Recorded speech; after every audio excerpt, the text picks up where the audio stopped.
Welcome back to Nerdrotic. My name is Gary Beekler, and I come to you from nerdrotic.com.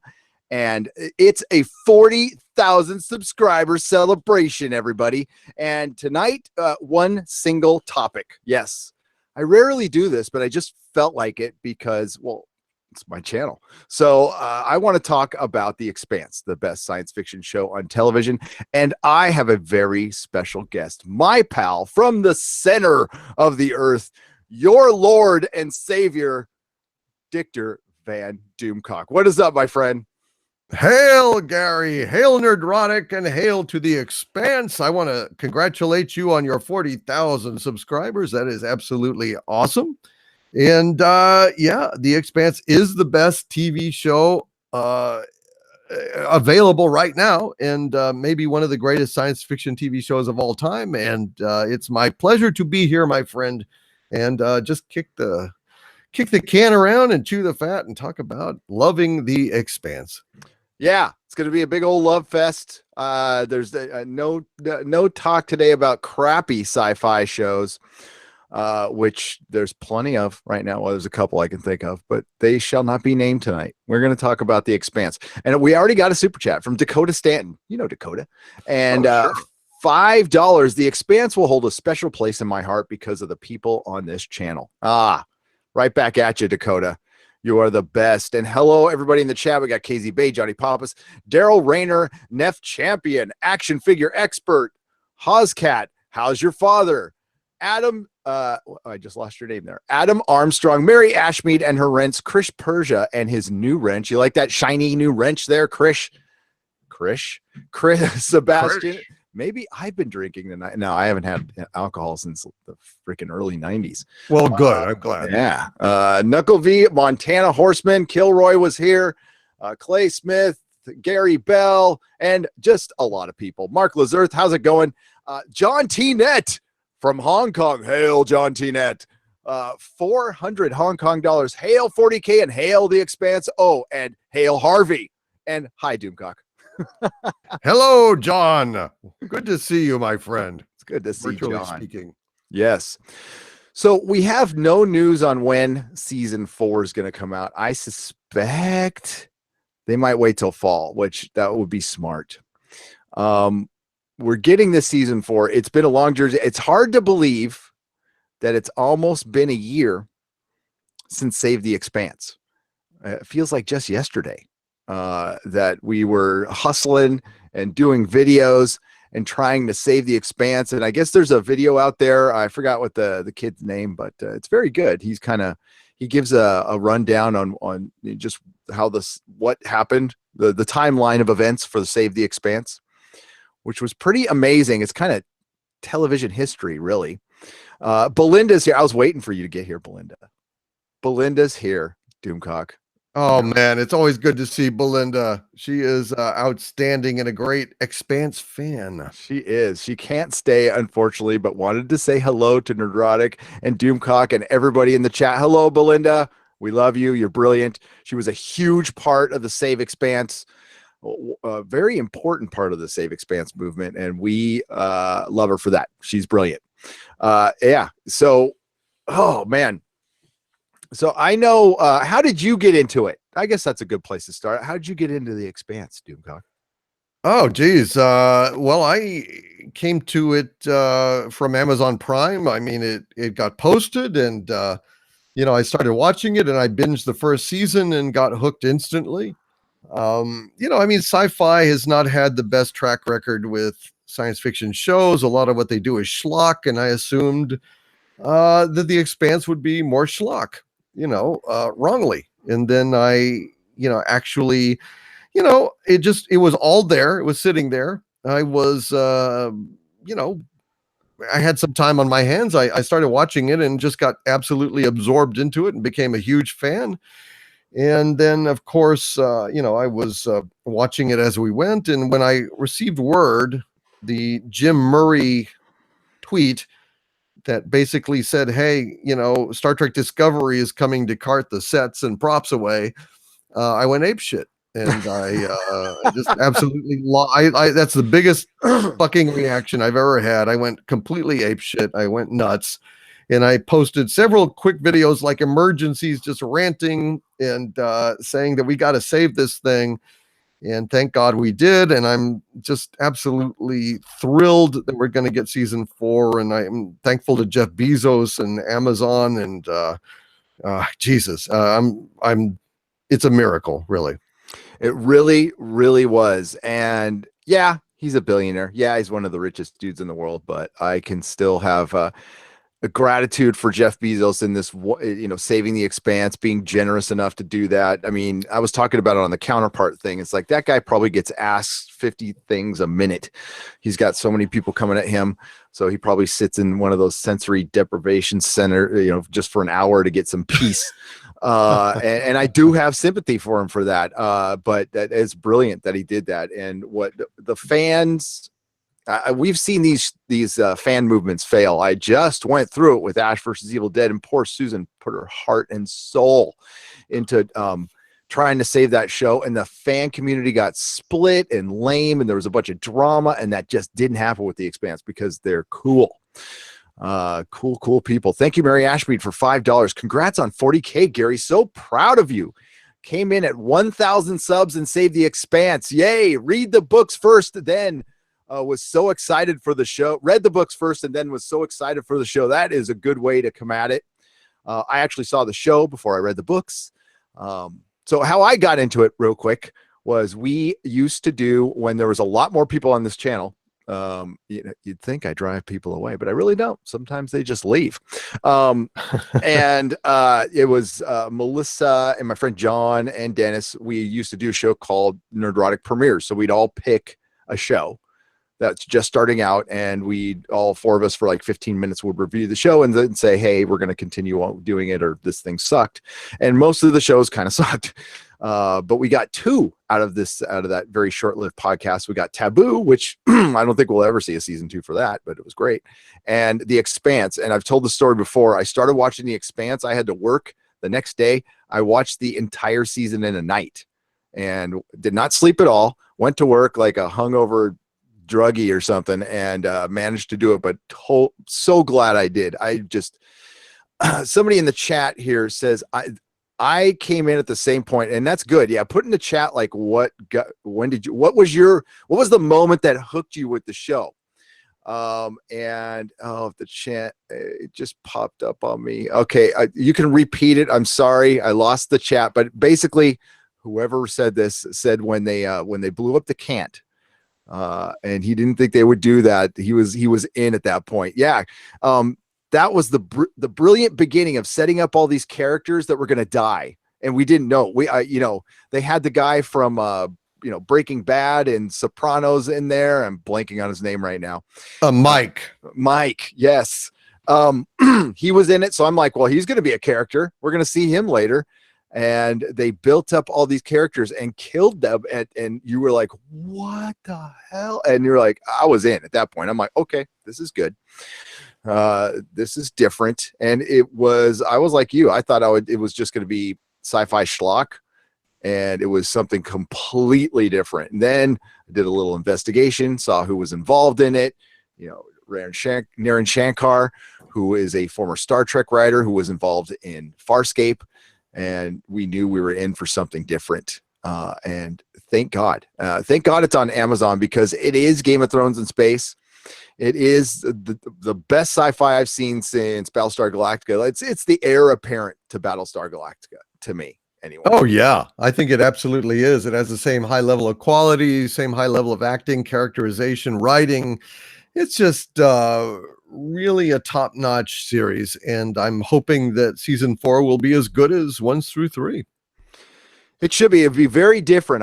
No spoilers tonight, and there will be no book spoilers. I would love to chat with you guys about the books, but there's a lot of people, including Doomcock, who don't want to be spoiled, and I'm not going to spoil. We can talk about, all the seasons and speculate like very lightly in season 4.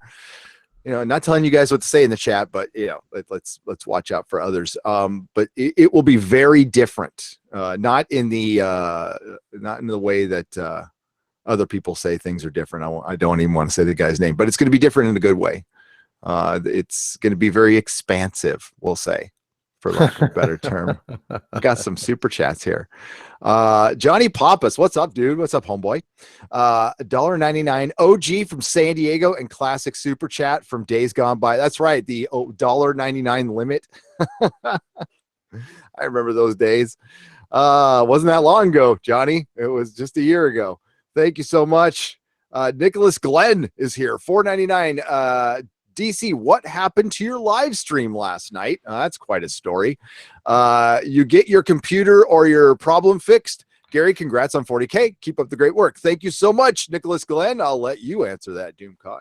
Well, I don't know what the fuck's going on. I mean, last night, all of a sudden, like the browsers started going crazy. They were like doing weird flashing, and I would try to click on a tab and it would close it, not on the X, but on just closing it. So things are shutting down, things are locked up. I can't see, I can't pull up even a browser to see what you guys are doing. I can't see the chat. I was just paralyzed. And so I was trying to very quickly finally get it to restart, and it just wasn't working. So everything got disconnected. Then it restarted, and it seems to be working. Although on your end, Gary, you're really stuttering and kind of ringing on my end. I don't know if you can hear me and I'm okay. But I'm plugged right into, basically the modem and bypassing the router, etc. Anyway, that's what happened. It just went crazy, and it's probably my fault for not rebooting the PC often enough. It just anyway, that's what happened, guys. Yeah, and hey, real quick, Belinda, yes, you can DM me on Twitter. Absolutely. Please do. Jim Murray's the man, by the way. He's the one, I mean, like, he really saved the goddamn show. He was the first that I noticed to get the word out.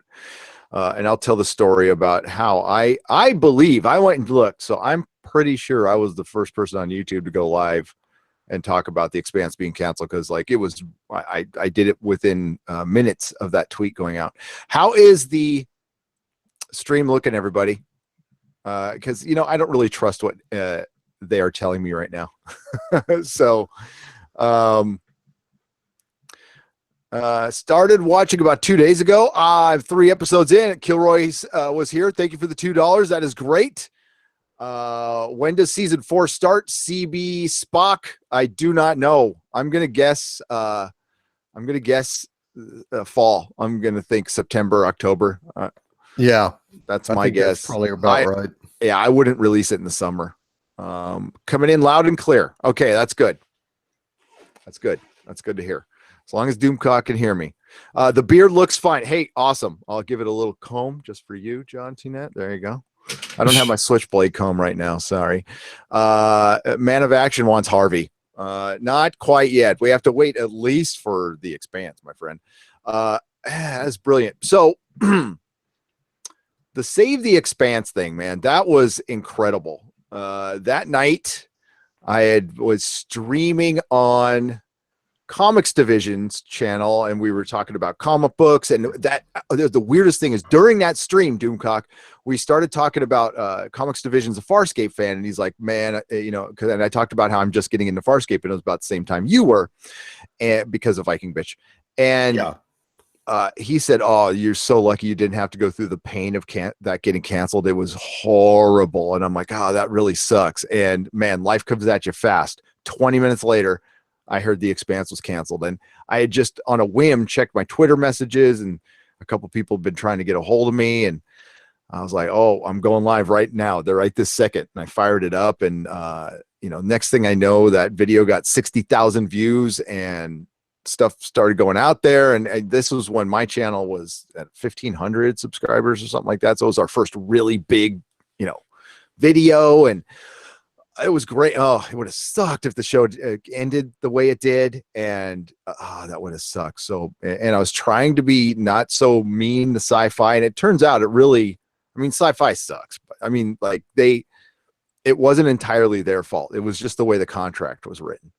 So, yeah. And it almost like it was written that way on purpose, though, and I still totally believe that it was kind of a poison pill thing so they can get it, because they probably signed the contract and then heard later that Jeff Bezos wanted the show, and they went, oh shit, let's just word it so it's like that would be way better than sci-fi. Yes. Thank you, Nicholas Glenn, for the super chat, and Rex Smith for $2. Congratulations on 40K. When is the next Exozone? Well, that's a good question. How's next weekend looking for you, Doomcock? Is it too early to tell? It's too early to tell. Yeah. We'll see what's going on, but soon. Yeah, there's a lot of crazy developments. Secure Team 10 just posted up a long lost video of a guy who supposedly was a witness at Roswell, and he's not alive anymore, but it was a video recorded in 1999. Wow. And some of the stuff he says is corroborated by other witnesses. And yeah, it wasn't released because of copyright issues over a book. And it's out there, and it's like, holy crap. And it's a guy who never tried to make a penny off of anything. He just recorded that one video, and that was it. So it's interesting. So yeah, we will hit that, Rex Smith. And thank you for asking. We really love it when we hear from you guys that you like it. Absolutely. Yeah, it's a really wonderful thing. We love doing it, and hopefully we can make it more regular in the future. We're discussing ways to do that, so we will see. Yes, we have plans. Yes, we do. And as far as when I got involved, actually, I think it was Belinda that reached out to me and told me. I heard the news from her, and immediately I took to the air. And I started doing, videos to, because I'd previously done, videos saying it was the best show on television. And, I really worked very hard to save this show. And I have, I don't want to go into any details, but I have been contacted by people on the production that have said that I made a difference, which makes me very, very happy indeed. And I am definitely planning in the future. Well, Gary, we're going to basically be doing recaps and reviews of all the Expanse episodes as they come out, unless they dump them all at one time. That may actually happen. I don't know how. Do you know how they're going to do that?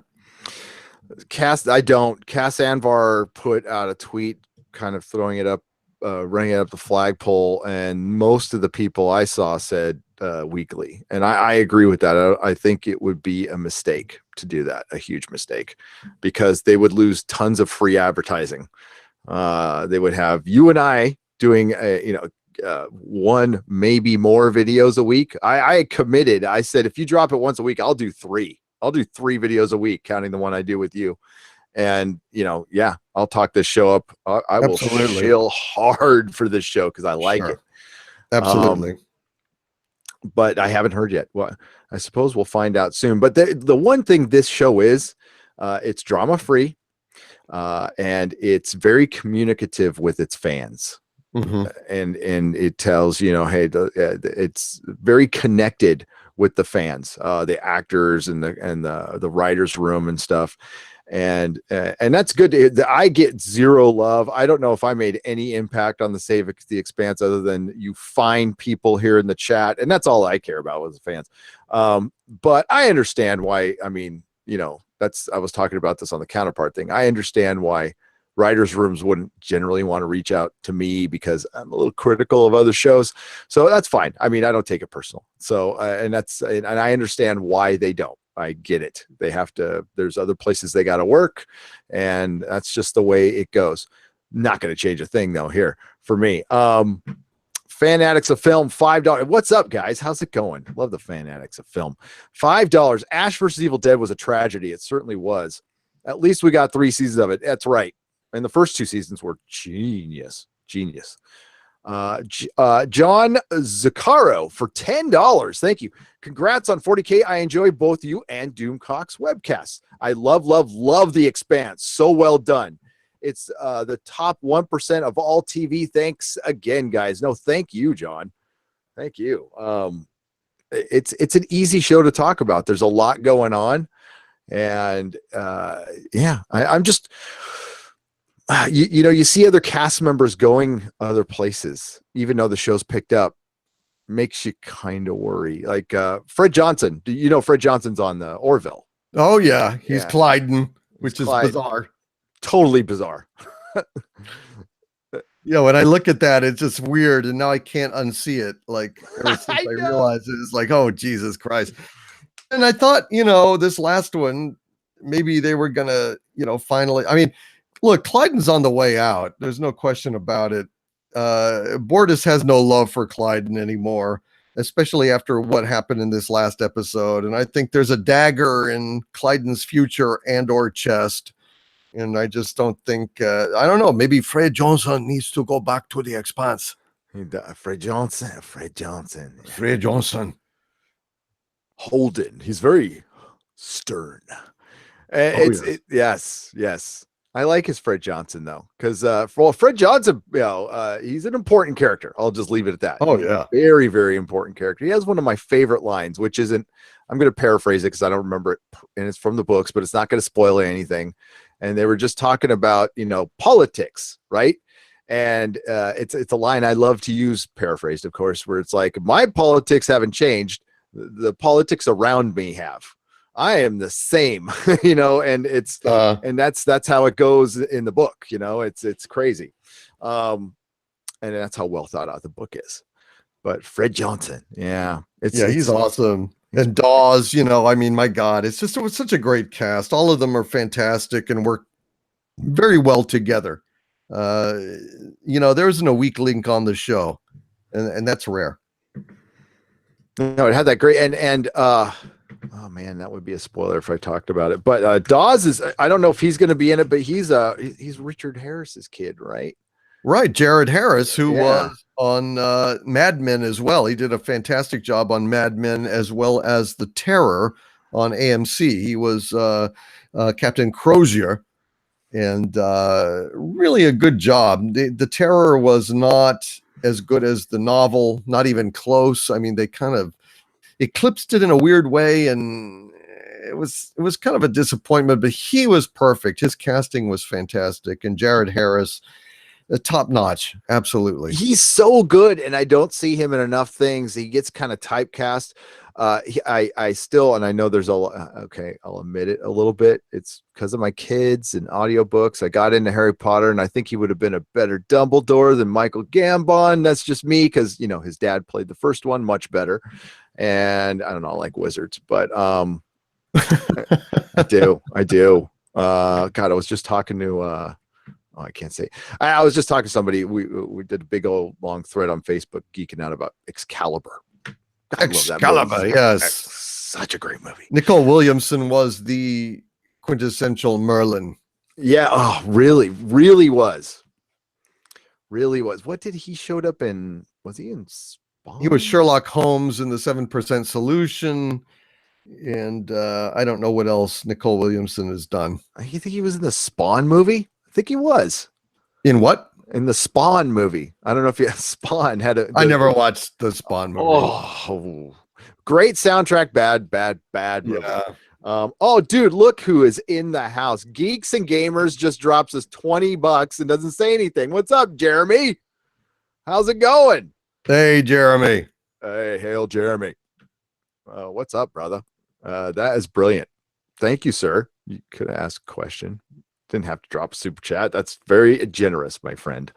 Okay, I just lost track of things, but that's okay. Kilroy was here. $2. Oh, I read that one already. Just started watching The Expanse, but thanks. Kilroy was here. Daryl Rayner, $9.99. Love The Expanse. I watched Doomcock's primer video, which is so good, by the way, folks. You need to find that. That's better than anything I could have done to get people into The Expanse. Doomcock breaks it down perfectly. And then started binging seasons 1 and 2, watching season 3, awesome cast and storyline. Congrats on 40K. Season 4 cannot come soon enough. Daryl, it cannot. I'm very much looking forward to it. We should, tomorrow I'm going to bump your video. I'll dig up your Expanse primer video and I think that's good. I think Oh, that's a thank good you, thing to sir. watch. Yeah, I wanted to give people a gateway into the Expanse because it can be a heavy load to get into the very first episode with all the political situations and conventions and players. It's kind of like Game of Thrones in that way, and I didn't want people to be dissuaded, so I just wanted to pop that up there. Yeah, and you honestly have to watch the first 2 episodes. I think it's really. I It's mean, complicated. It's very complicated, and plus, by the time you watch the end of the first episode, you're gonna want to dive right into the second one, and it doesn't stop. That's the fun thing about the show, is it introduces everybody and it's off to the races, and it doesn't stop until about halfway through season 2 where they take a breath. And I love stuff like that. Yeah. And freaking Miller is why I stayed with the show. Tom Jane is brilliant. I think it's his best role, the best thing he's ever done, and he such a great, sympathetic, sad sack of a character. And mixing in noir with sci-fi is just beautiful. I love that. So, well, that's one of my favorite things in the world is film noir and hard-boiled detective, Sam Spade, Humphrey Bogart, and having Tom Jane in the hat doing that was really, Miller was my favorite character. I just love that hard-boiled, exterior, that cynical outlook, always a symptom of a disappointed poet, disappointed romantic in the world, and I basically have a little bit of that hard-boiled exterior for myself, so I relate to it. I can see that. I really wish you would dig a tunnel and get your maglev train to come. I know you don't really want to come to California. Oh, by the way, can I have San Francisco when you conquer? Yeah, probably Okay, so. cool. I don't think anyone else has asked for it. Sure. All right. I don't want San Francisco. So yeah, I want you to dig a tunnel, build a maglev train, or just beam yourself over here if you can for the Noir City Film Festival. That's coming up. Like, I think it's going on maybe right now. It's mid to late February. It's one of the top 2 noir film festivals in the country, and Eddie Muller does it. He's on AMC or one of those channels, and he does that Noir and Wine TV show.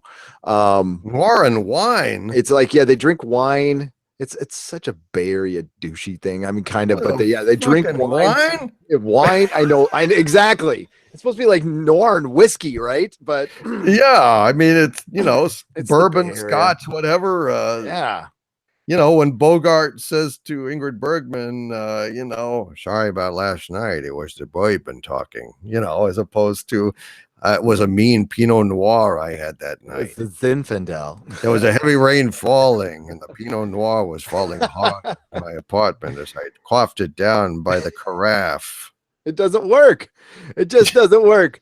Well, the film festival's good, and a buddy of mine does the posters for him. So, like, if you're ever over here, if you can get over here, I'll get you into that, and we could geek out for like a week and watch noir films. It'd be fantastic. Yeah, God damn, that'd be great. Oh, it's so good. And in the classic Castro Theater, in like this old theater that kicks out. I mean, the neighborhood's a little funny, but yeah. Oh man, yeah. Food's good. I recently got to, well, not recently, it was several years back actually. They did a double feature of Casablanca and then the Maltese Falcon at the Paramount Theater in Austin, Texas, and it was that's a real old movie house that's been restored and preserved, and up in the balcony and everything. It's fantastic, and just seeing it in that environment and having a Warner Brothers cartoon added between the two, like they were in the old days, like they were originally intended to be, was incredible. So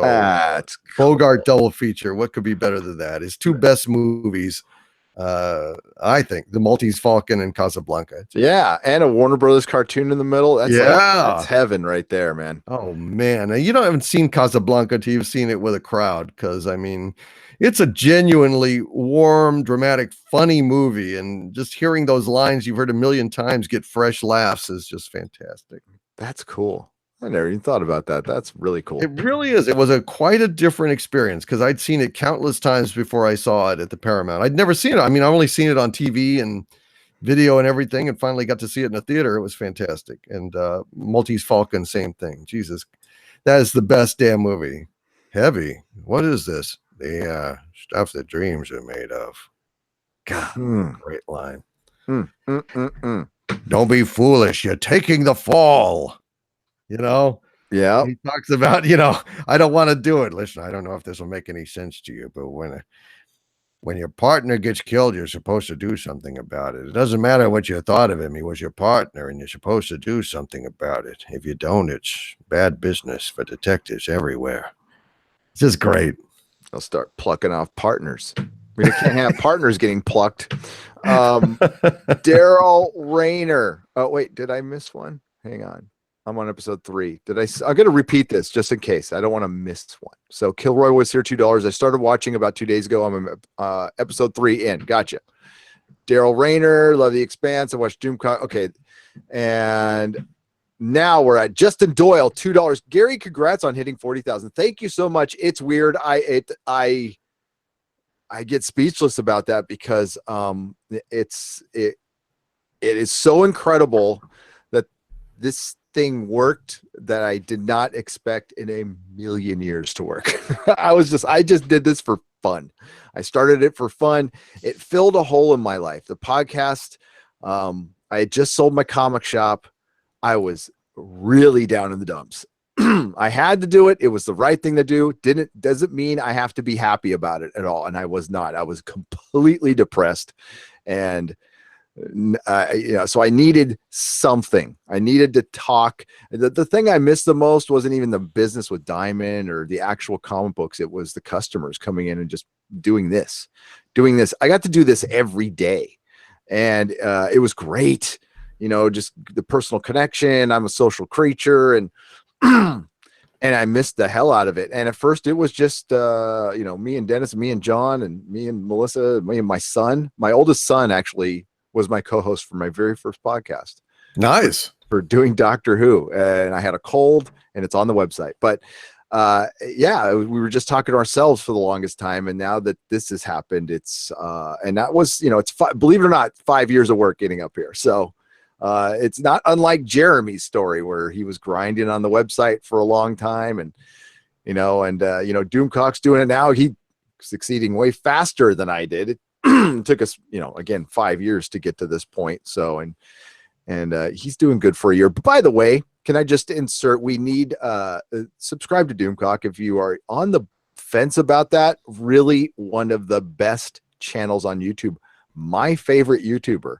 I don't miss a single video. When Doomcock's videos come up, me and Mrs. Nerderotic watch them and laugh our ass off because they're funny and they're smart. And Doomcock is he's a comedian. He's a very good one, but a comedian in the sense that Bill Hicks was. So like philosopher, comedian. That's the way I look at it. So wow. That's Doomcock. Wow. High praise indeed. I am a huge fan of Bill Hicks, a huge admirer of his philosophical approach to comedy and life. And that I'm very honored, Gary. Thank you very much, my friend. And You're I welcome. have to say to you, I've said it to you in person. I'll say it out in public. This was a long time coming. I thought it should have happened a long time before. And I'm glad that this course correction has put you where you should be. That's absolutely 100% true. And I'm just really honored to be your friend and be, streaming with you, doing Exozone, and really no kidding. I mean, we are talking about, kind of taking Exozone to the next level, because we enjoy doing it so much. And, I mean, I don't want to talk out of school, but I think it's safe to say that we're discussing maybe turning the volume up on it quite a bit. Yeah.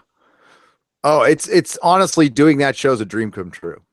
It is. I'm a huge Art Bell fan, coast to coast, love that stuff. And I'm actually starting to study for each exozone now. I've already got 5 articles pulled down, and Oh yeah. yeah, we're gonna, as it goes on, Doomcock and I will get better at it, and it's fun already. But we can, maybe we can someday start breaking stories, and that would be interesting. That'd Oh be yeah. fun. I mean, that's Yeah. the thing, in art, in like on the radio, Ground Zero and Coast to Coast, Art Bell, that's not the same thing as YouTube, because when you do a live show on YouTube, the audience is so much more a part of it than just taking, first time caller, you are live. Because they can very much control that, and there's so much more interactivity and input on YouTube. So it's a trickier proposition than they ever had to contend with trying to do a show like this on YouTube. And so we're still feeling our way, but I think we do a good job. I think people, I mean, every time we've done it, I think it grows a bit more. And I just think there's a lot of potential there. Absolutely. And it got YouTube's attention on our first one. If you are considered, if they even think you're talking about the fake news stuff, they put a Wikipedia, they embed a Wikipedia link below your video. So we started talking about Area 51, and I thought that night we were pretty fair about it. We were like, okay, there's, and they embedded the Wikipedia, the official Wikipedia of Area 51. And at the time, it just said, oh, it's a test range, and it's the basic company line. I love that YouTube puts Wikipedia down as like some legitimate thing. That's hilarious. Well, it can be a useful thumbnail kind of thing, but Certainly. you can't swear to it in court, for God's sakes. No, if I want to learn about like the Donner Party, which that's the last thing I looked up on Wikipedia, that's where I'll go. But I mean, yeah, don't ask why. It came up in conversation. I'm like, I've never really looked up the story of the Donner Party. I've heard about it, and I looked it up. I went, oh, didn't they just vanish? Yeah, we're not far. Yeah, Melissa and I were looking at a picture. It's been snowing like crazy up in the mountains near us. So the picture, there's a sign where the Donner Pass. All you can see is DO, do, because the snow is piled. So there's been so much snow up in near Tahoe and stuff that the people who live up there actually just are saying, don't come up here. Stay the hell away. You can't get up here. You will get stuck. You can't get out. There's feet and feet and feet of snow, and it's been raining here for like 2 months straight. So that's what got us into it. But yeah, I don't know. The Donner Party, well, they ate each other. There was some food going on there, but that was, I think it was after people died. So, and then people just went away. Yeah. And what about that? Wasn't that settlement where everybody just vanished? That's Roanoke. Roanoke. Yeah. Roanoke, Virginia. That's they believe that was weird. That was weird. And they just had the God, I forgot what they think they just either a tribe came in and killed them all, or they just blended in, or they just joined one and said, yeah, well, we got abandoned and we suck at this, and the Native Americans look like they're pretty good at this stuff over here until we came over and I don't know. You think they're gonna go off and just join the tribe? They're gonna go native? No.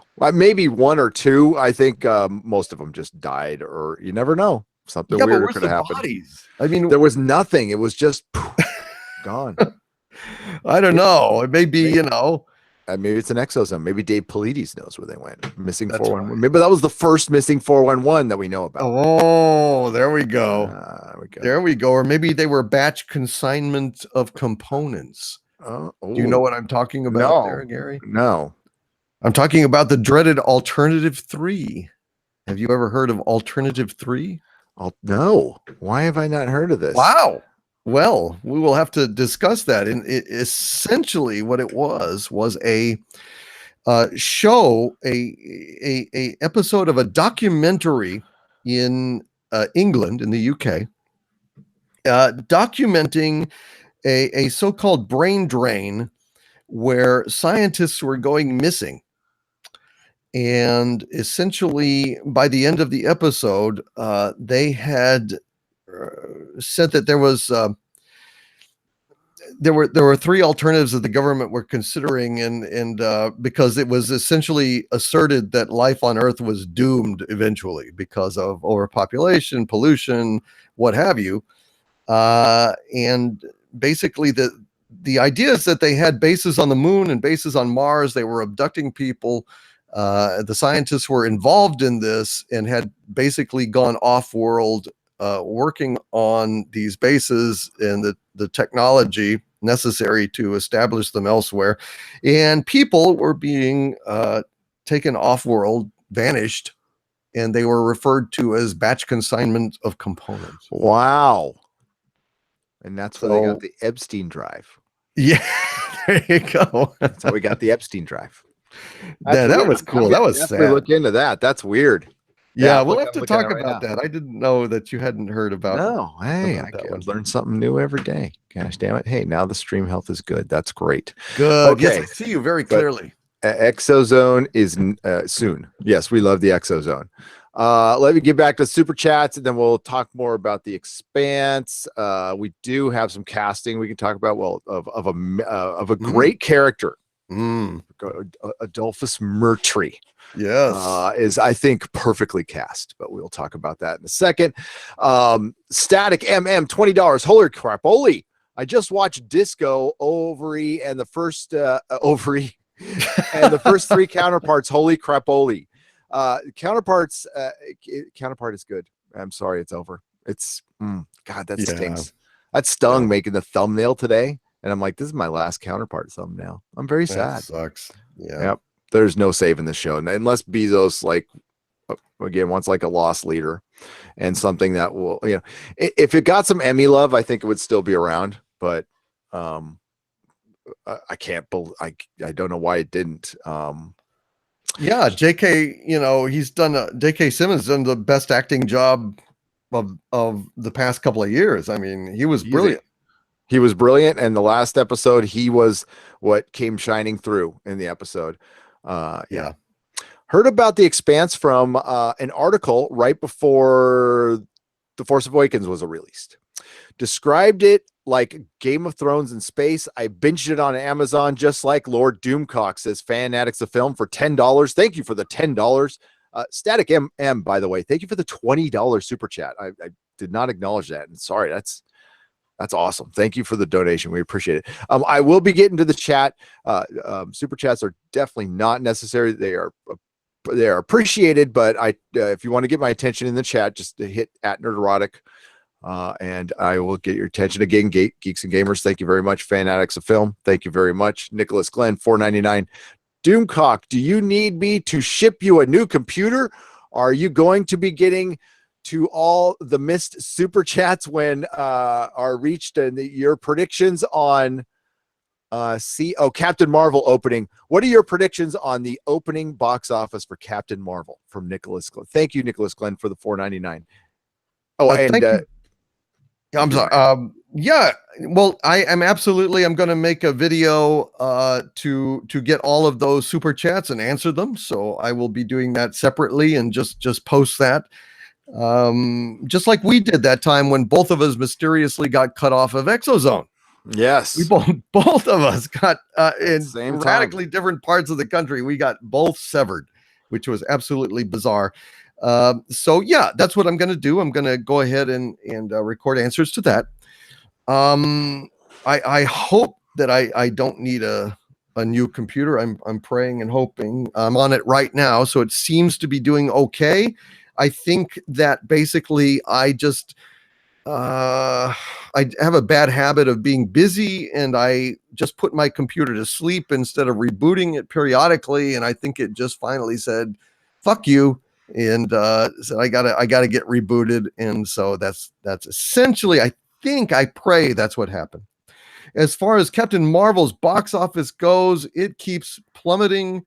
The estimates, I think she needs to shut her fucking mouth. She's not going to shut her fucking mouth. And so I'm predicting probably, I will say 78 million on the opening weekend. I agree with that. Well, she just to back some dude who faked something. I saw Jeremy's video. I mean, there's no actual data in on that, so I mean, I don't dick about it, but I guess some guy got attacked and it might have been faked or something Oh, like you mean that. Jesse Smollett Yeah. on Empire? Yeah, he god damn. I mean, I was put on the spot on that last night on my live stream.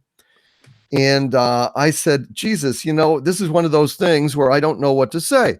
I on the one hand, I can't say I hope it's true that he got assaulted like this with hate crimes and bigotry. And I can't say I hope it's true that he didn't, because that means he lied about it. So in the end, I took a line from Alfalfa in the SNL comedy sketch where Buckwheat got assassinated and said, "No comment."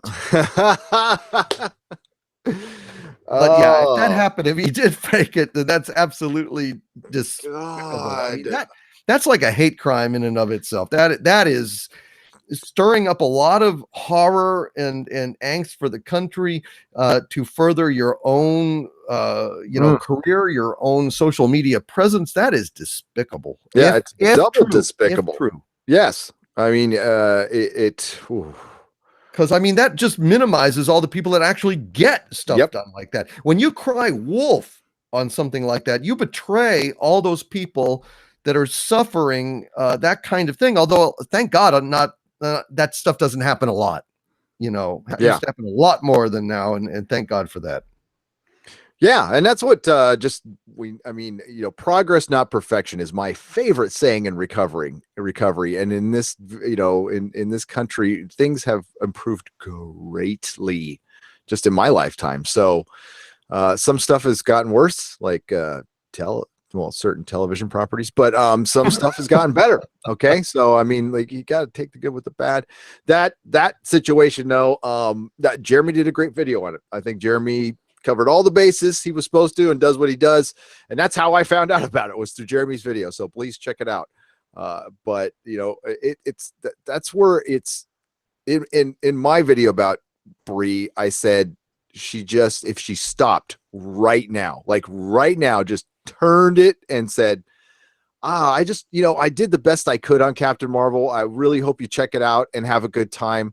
I'm really proud that I'm part of the MCU and honored that that Disney's given me this great responsibility, and I'm going to work hard, and I'm going to make this a movie for everybody, and let's have fun. I mean, I think everybody would just, the torches and pitchforks would go away, and it would dissolve the fighting, but she's not interested in that. She's part of the drama, and this might have a lot to do with her being young. So I don't know. Listen, my judgment at 27, 28 wasn't brilliant either. So, I mean, it's actually, it was probably actually worse. Yeah, it was okay. But anyway, I agree with 78. And if that happens, though, oh boy. Yeah, I don't know. I think the damage is done. It's just a question of if it continues, it'll drop lower. I mean, I think right now they dropped below 100 million from what I heard, and I think they were more close to maybe 90 in an estimate. But I think if she doesn't shut up, it's going to drop down even more. I don't know why people don't look at a show. Well, maybe they think it's a negative, that like a show like The Expanse or any other TV show that doesn't get talked about negatively, because there are a ton of actors who interact with fans on Twitter and don't have any problems at all. They just go, "Hi, thanks." Seth MacFarlane will I saw him I think he's following JP from Egotastic Fun Time, and I've seen him like his tweets, and yeah, that's cool. That's cool. And it's just simply talking about the show. Now it helps a lot when you have a good show. So that goes a long way. Well, yeah. But there's never any drama. We saw the worst drama with The Expanse with it getting canceled. Believe me, if I wasn't going to name it, but if that show got canceled that we talk about a lot, would they be flying Enterprises over anything? What, STV? Yeah. I don't think there would be this big movement to save it. So I don't know. Some idiot might drop some mushrooms over the city and they'd just be wondering, holy shit, it's raining mushrooms. And, it's Fortean. And then it'd be like, and as I reported, the quickening accelerated as mushrooms descended on Hollywood. So, East of the Rockies. yeah, exactly. Tilly Oh, line, you are live. oh, it's like melding into exosome, but that's fine. We can do whatever. Silhouetted and wait, I gotta make sure I just jumped down too far. I'm so bad at that. Sorry, guys. Here I go. I'm back up. Way the hell back up. Holy shit. All right. Thomas Potts, thank you for $4.99. Congratulations, Mr. Nerdrotic. Oh, so formal, Thomas. Can't we just let Harvey out for an hour or two? Doomcock captured him once. He can do it again. Yeah, he didn't capture him on our side of the universe, though, right? Didn't you imprison him in his, or did you capture? Okay, yeah. No, I barred him from entering our universe. Once he was gone, that's it. I mean, if he got in, that was it. Yeah. There'd be no way to corral him again. I was thinking of him when I was watching the Godzilla trailer today before Battle Angel, though. I was thinking of Harvey a little bit. Well, I'm sure he is absolutely honored and flattered. Absolutely. That Godzilla movie looks badass. I can't wait. Yeah, it does. Ugh. I'm looking forward to it. Yeah. Brother Malachi, $5. You War Masters speak, Victor. Will you ever set up a Discord channel / forum? It'd be easier for you and your fans to use than Google Hangouts. Doomcock has a. Do you have a Discord? Well, that's only for my for Patreon, though. Yeah.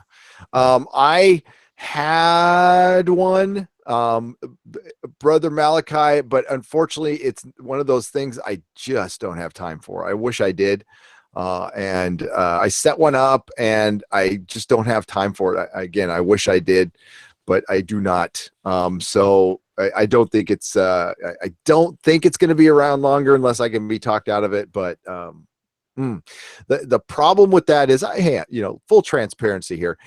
Having my brand involved with something I'm not really in control of, although I completely 100% trust the person who's in control of it right now. But like, he can't catch everything. I can't catch everything. And I have seen a YouTuber go through a lot of trouble over a Discord. So that's what that's why I'm cautious about it. It's not like I don't want to talk to you guys. That's why I do a lot of live streams, though. I do tons of live streams so I can talk to you guys. But thank you, Brother Malachi, for the $5. Yeah, I don't want to make any definite decisions on the air. So Op-Op2 Australian $2. Congrats on 40K. Australia. Thank you. We love Australia here. We got a lot of good Australians in here. Sure do. Yeah. Target Jedi. Peter Davison sent me a giant koala. It was great. Nice. Yeah, it was cool. Destiny Captain, $1.99. Congrats. Love what you do. Destiny Captain, we love you back. We do. Thank you. Scott Kerr, Canadian $5. Started watching last year with the Venture Brothers. Subscribed at 12,000. Oh, God. Congrats, Gary. Great channel. Top 3 favorite Venture Brothers characters. Oh, top 3? Oh, this is easy. Brock, of course. Brock. Ivana.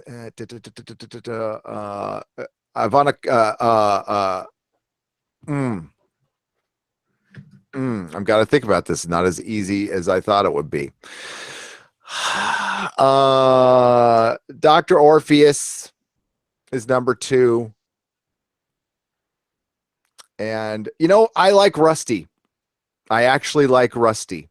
Dr. Venture. He's such an ass, but I love him. He actually does love his little clone kids that he kills all the time, because love is what brings them back. Love is why he keeps them around. So I actually like Rusty. Yes. Dr. Orpheus, and Brock, though. I love Dr. Orpheus, just the way he talks all the time. And I mean, who doesn't like Doctor Strange? What you like the Venture Brothers, Doomcock, don't you? Oh yeah. It's a great show. I guess I'd probably say Brock and the Monarch and Dr. Girlfriend for perverted reasons that we won't go too much into. And I know there's something wrong. No, there's not. You're right. I'm right there with you. She was hot. In the first season, especially. Darling, you don't talk to me anymore. You don't. You just don't understand, Monarch. Oh God, just she needs to shut up. Yeah, I can. And so the monarch, you see. But like the new characters that we didn't get to see enough of, Stab Girl. Okay, Stab Girl. She had a very she didn't live very long, but she was just like she was like this little punk rock girl who died in space, and she was called Stab Girl, and I just loved that. I was like, God damn it. Fuck, this last season was the best season of Venture Brothers by far. Oh God, it was so good. Go and watch the Venture Brothers. It's one of the most clever and the funniest is if you are a fan of genre at all, it's a parody done with love. Like there's The Boys, which is going to be coming out on Amazon, and it's like a funny Watchmen. Okay, that's kind of how it approaches, but it's really dark, and it's written by somebody who does hate superheroes. Garth Ennis openly does not like superheroes. Jackson Public and they love genre, and you could tell it's just a parody done with pure love. And and their connection to the Tick and Ben Edlund, and I love all that stuff. So it's the best. It's absolutely. Oh yeah, God. I mean, they do a great job, no question about it. I have not seen this last season though. I'll have to watch that. Oh man, I got to get it to you. Yeah, I have not seen it. Oh, tons of I can't spoil anything for you. It's gonna blow your mind. The Orville can turn. Okay, I know this is a weird analogy, but follow me here. The Orville can be exactly like Venture Brothers. So Venture Brothers started out as a parody of Johnny Quest. That's all it was. It was a parody of Saturday morning cartoons and Johnny Quest. It is now completely its own show with its own characters that have character arcs. There's actually a lot of heart in it, and their callbacks are amazing. They called back to stuff from the first episode of season 1, which came out in 2000. I think it was the same year I opened the comic store. Nice. That's how long ago it was. And they remembered, and their continuity is top notch. And yeah, it's so the Orville can be that. The Orville can start out as a Star Trek parody, and they'll parody specific episodes. But I think eventually it will turn into its own thing. I think them getting into the Moclan culture, and now we know a lot more about it. It seems like, because I heard that from you, and I was completely in agreement that is Seth going to take his canon seriously? Is he going to, start calling back to stuff, or everything? Is it just going to be whatever? This is a funny show. It looks like to me he's approaching that. We found out like the Moclans are harsh because their civilization was built up on a harsh planet, so therefore they are harsh people.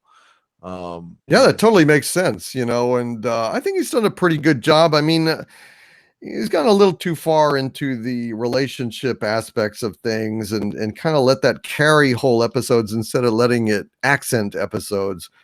But in general, I think that this season has been very, very good. And I'm definitely a fan of the Orville. Yes. We have definitely two great sci-fi shows. Excuse me, with the Orville and the Expanse. The Expanse is a very serious, but the Expanse can get light. I mean, the Miller was funny. Amos is funny. Amos has the best line. I mean, like, I am that guy line there's your legendary line right there. That the build up to that was epic. Yeah, dope. That was brilliant. Thank you, Scott Kerr. I love being asked Venture Brothers questions. I'll change that answer a lot. Sometimes I like Gary for obvious reasons. I like Dr. Girlfriend. My next, if I do get another tattoo, it will be on this hand. It will be the Order of the Triad symbol. I have it ready to go. Nice. Marcus Jose for $5.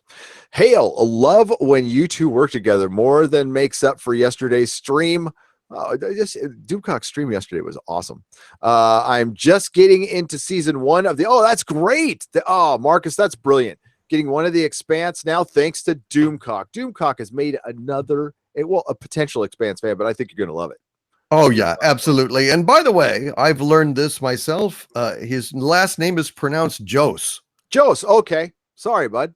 No, I'd made the same mistake, but I've like, trained myself to correct it. And he's a great guy. He's one of my new Legionnaires. And Marcus, I'm so glad that you have signed on, and I know you are in for a great ride. Marcus Jose again, and thank you. And thanks for I like knowing that because I am the worst at pronouncing names. For $2. Oh, and congrats on 40K, but been here for 9 months. Well, awesome, Marcus. That's great. That is great. And we love to hear that we got you in the shows and it was, you liked it. We don't want to steer you wrong. We definitely don't. No. Jack Random, $2. Wizards, Detectives, Dresden File book series. Oh yeah, Jim Butcher, good stuff.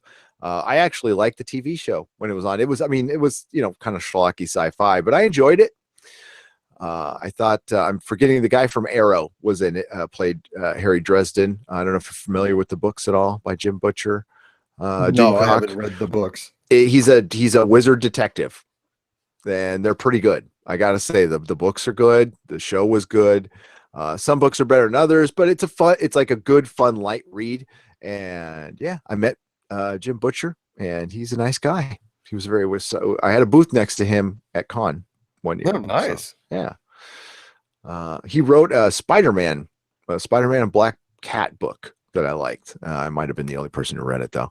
Jeff Taylor, $5, $5 because I have to duck out and watch the first episode of The Expanse before I go to bed. That is cool. Outstanding. Great excuse. Nice. Congrats on 41K. Yes, I'm at 41. Actually, that's brilliant. And hail Doomcock. Yes, hail Doomcock. Thank you, sir. Mech 1164, $5. Expanse is the reason I found Nerdrotic. Binged season 1, then when season 2 found your episodes reviews. Been here since. Mech 1164, thank you so much. Yes. Yeah, I started. It was episode 3, 4, or 5 or something like that. That's when I started in season 2, when I started doing the recaps. And I was so excited because I think Home, which is my favorite single episode, by the way. Home is when Miller and Julie take a ride down to Venus. Oh, yeah. And that was great. Oh, the music and the effects and him and surrounded by the proto molecule and meeting this woman. He fell in love with the idea of her.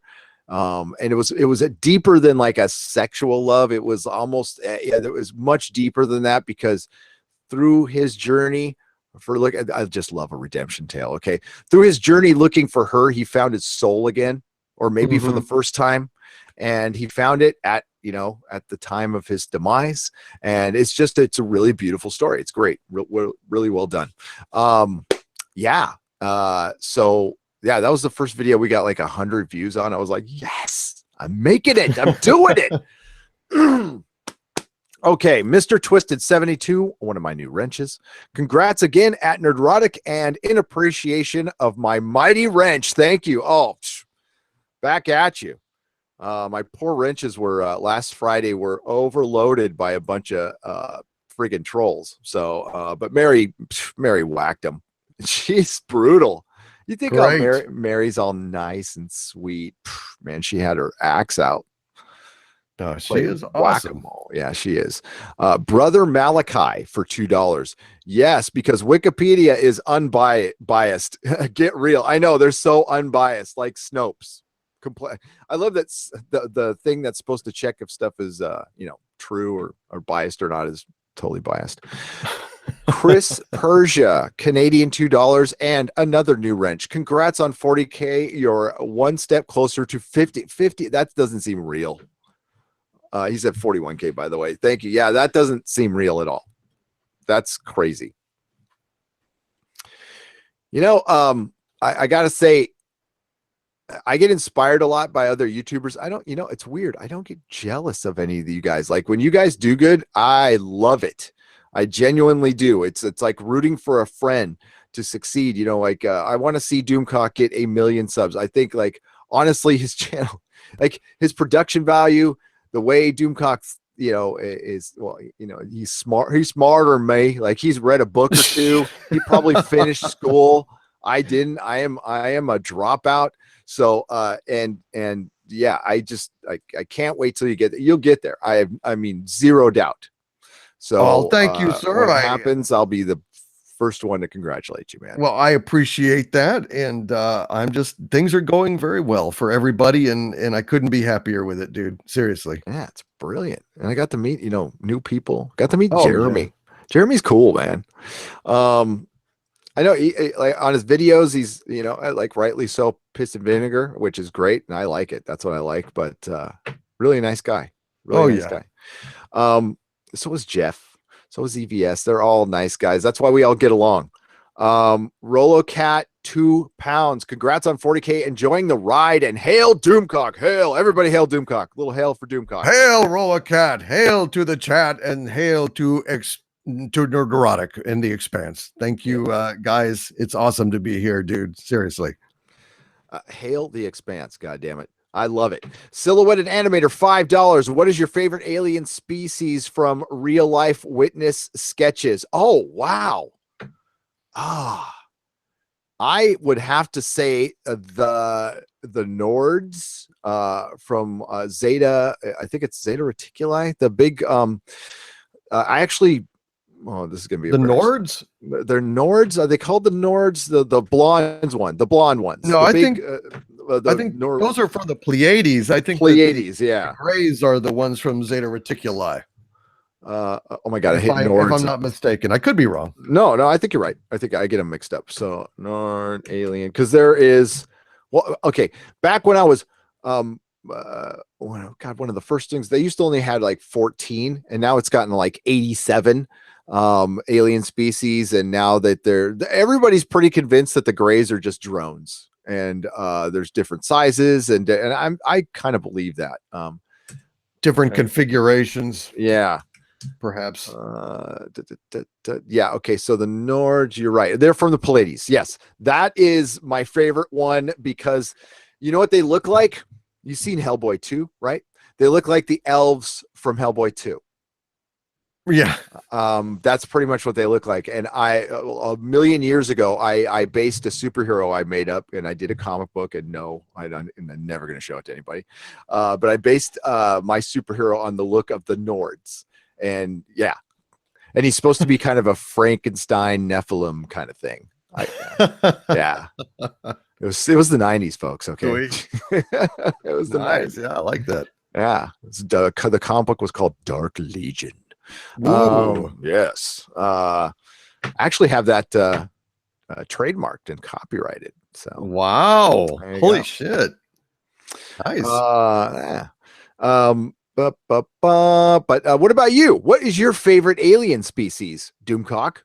Do you have a favorite one? Do you get posters of them and stuff? Of the ones that are like reported, like real aliens? Real. Yeah, that's the question. Is it like what has been reported by like Linda Moulton Howe and stuff? What's your favorite? Well, I mean, nobody's really ever drawn credibly the reptilians, so I can't really say. I mean, nobody seems to have a real clear idea of. I've never seen a sketch that purported to be accurate.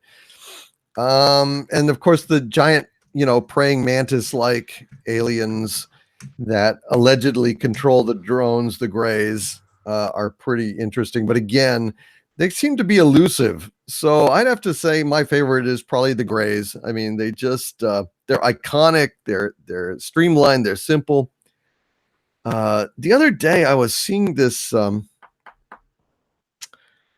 video about Phil Schneider, like a biography, and there was some footage in there of a Grey in black and white that looked so real and so lifelike.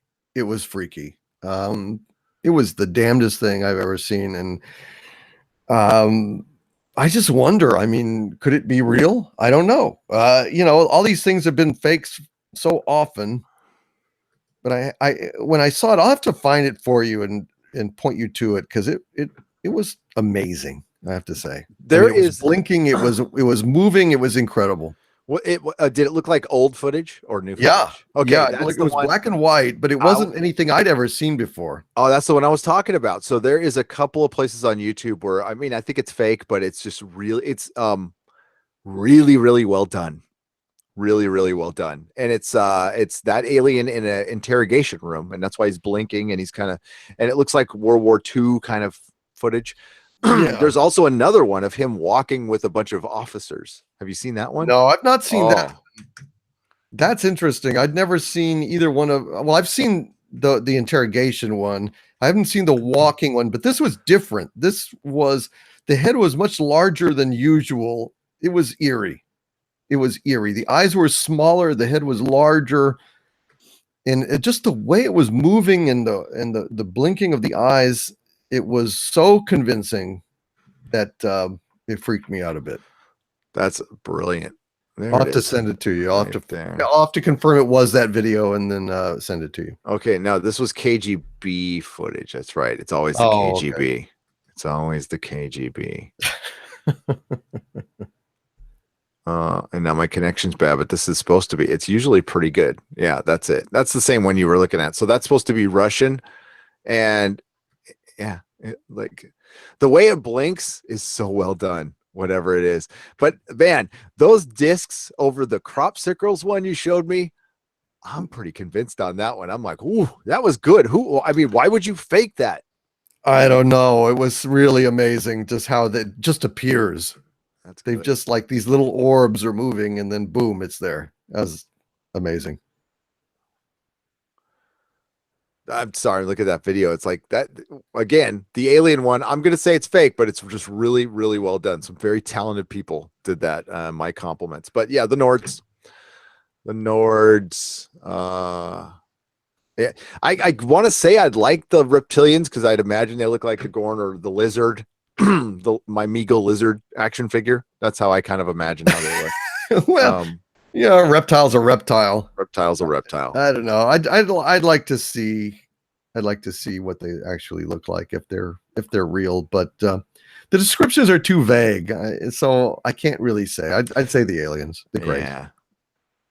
Okay.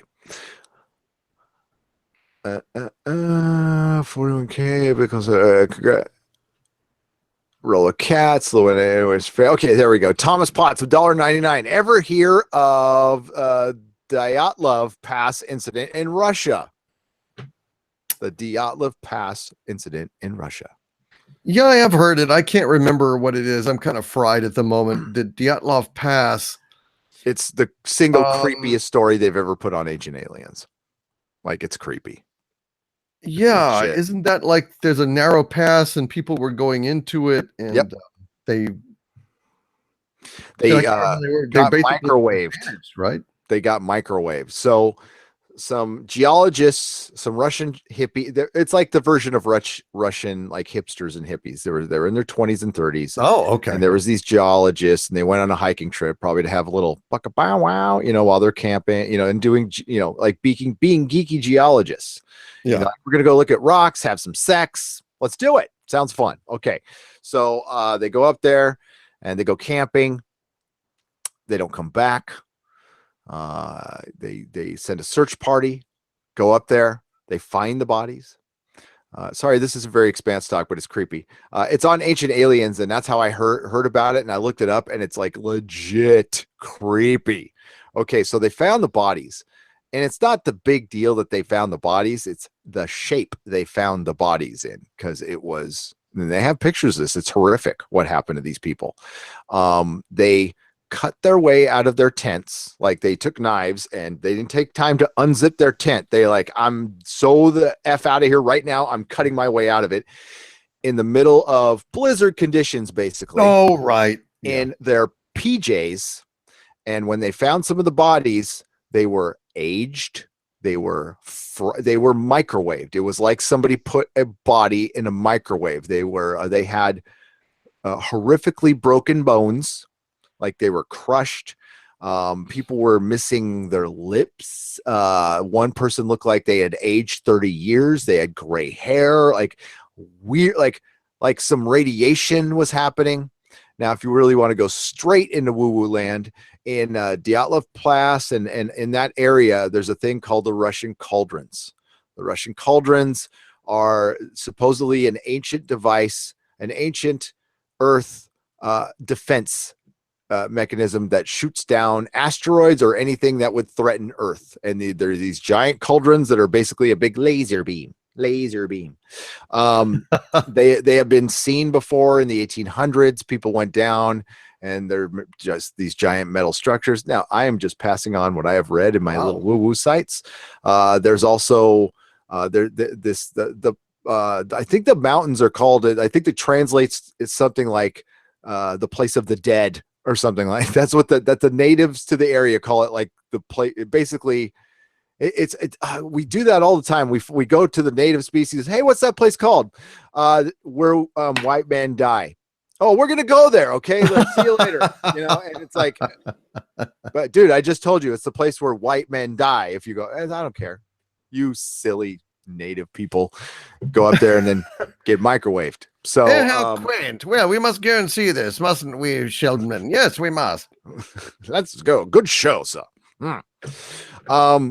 Yeah, Dyatlov Pass. I'm very aware of it. It is ultra creepy, and it's one of the.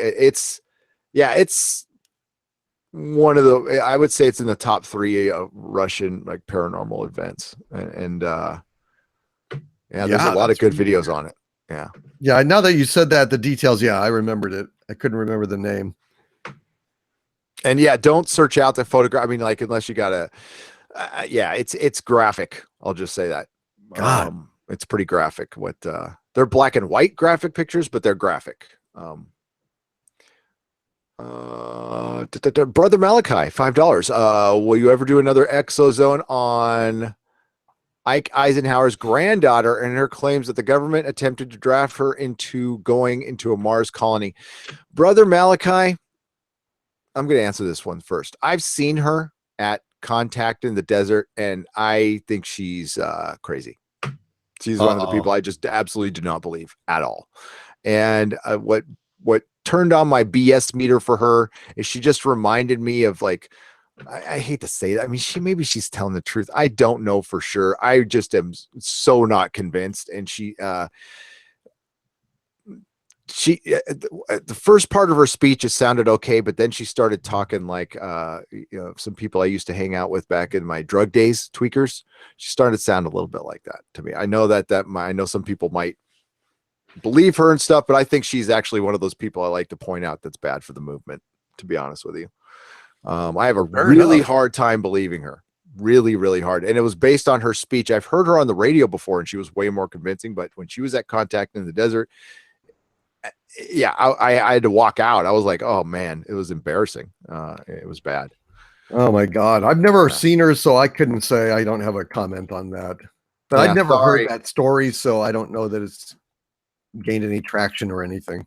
If you want to see what I'm talking about, Brother Malachi, I do believe there's video of it. Contact in the Desert 2016. She's on a panel with Jimmy Church and Richard Dolan, I think, is there.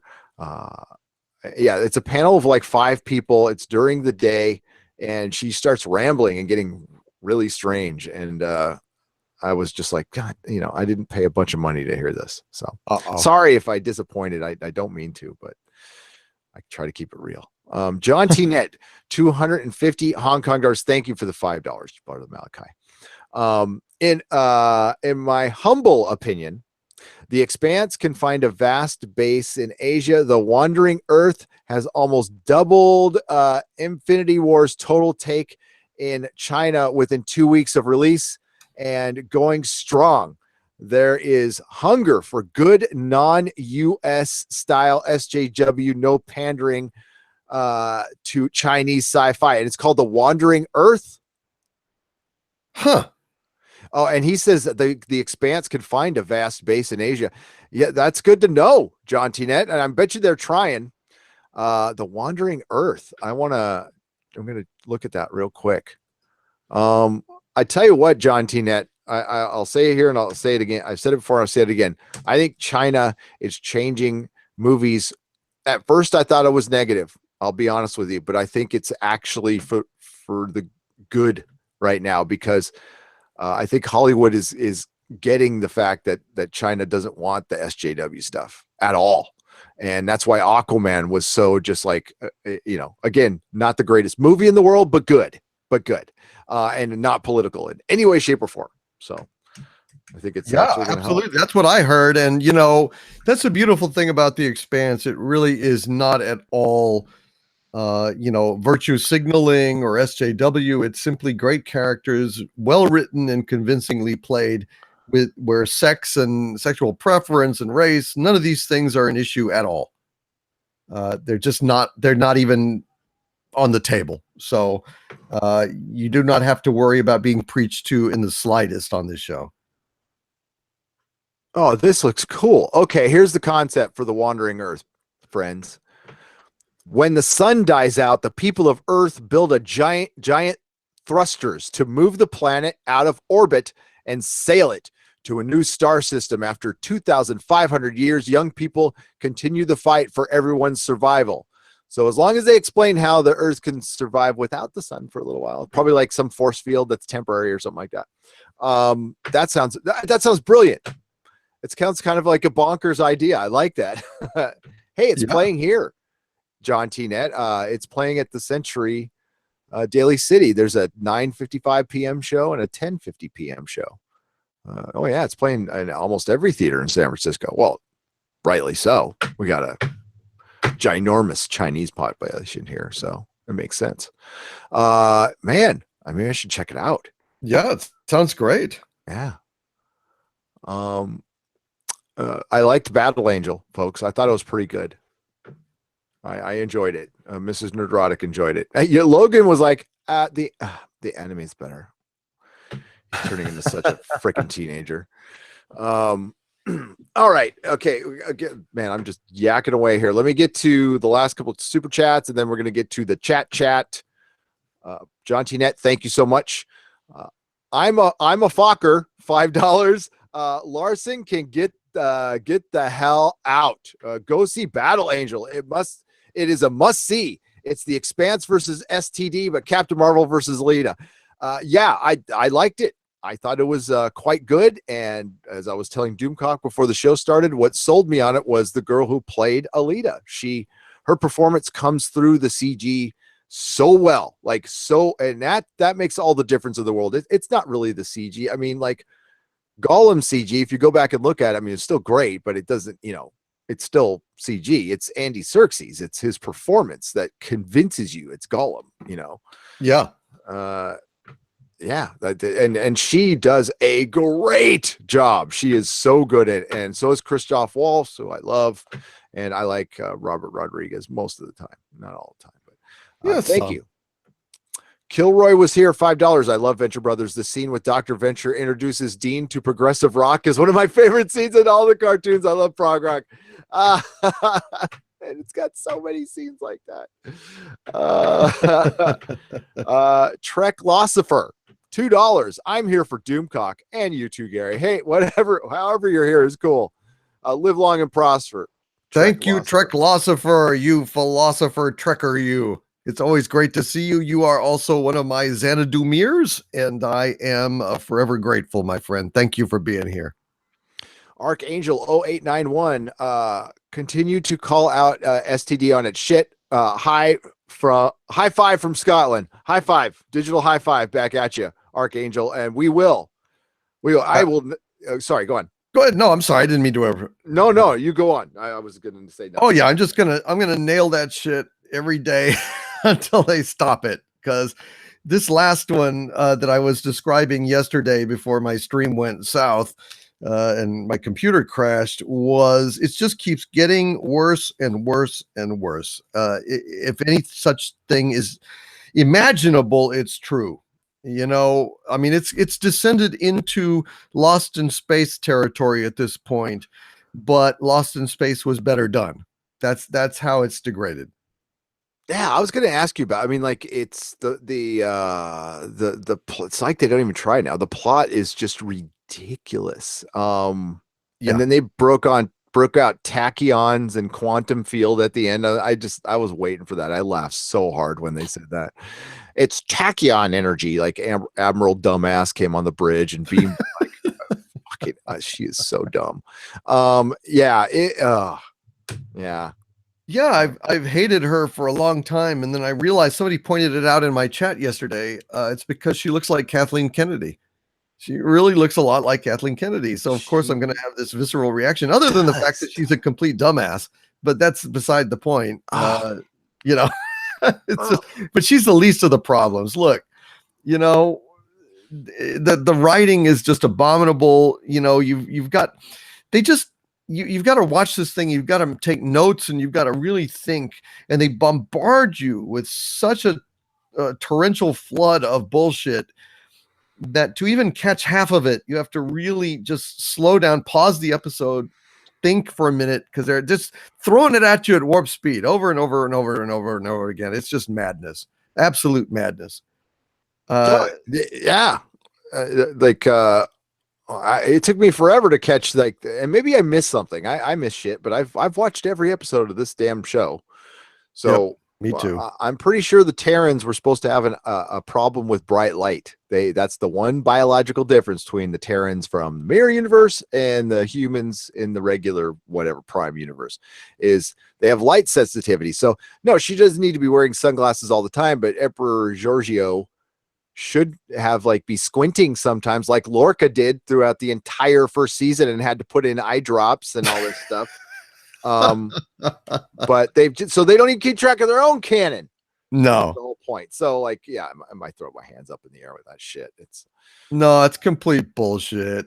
It's complete. And Section 31 being, everyone knows what Section 31 is, and Ash with his comm badge, and the stupid mushroom transporter that they assume has to have a counterpart in the mushroom universe to be a receiver, even though no transporter does.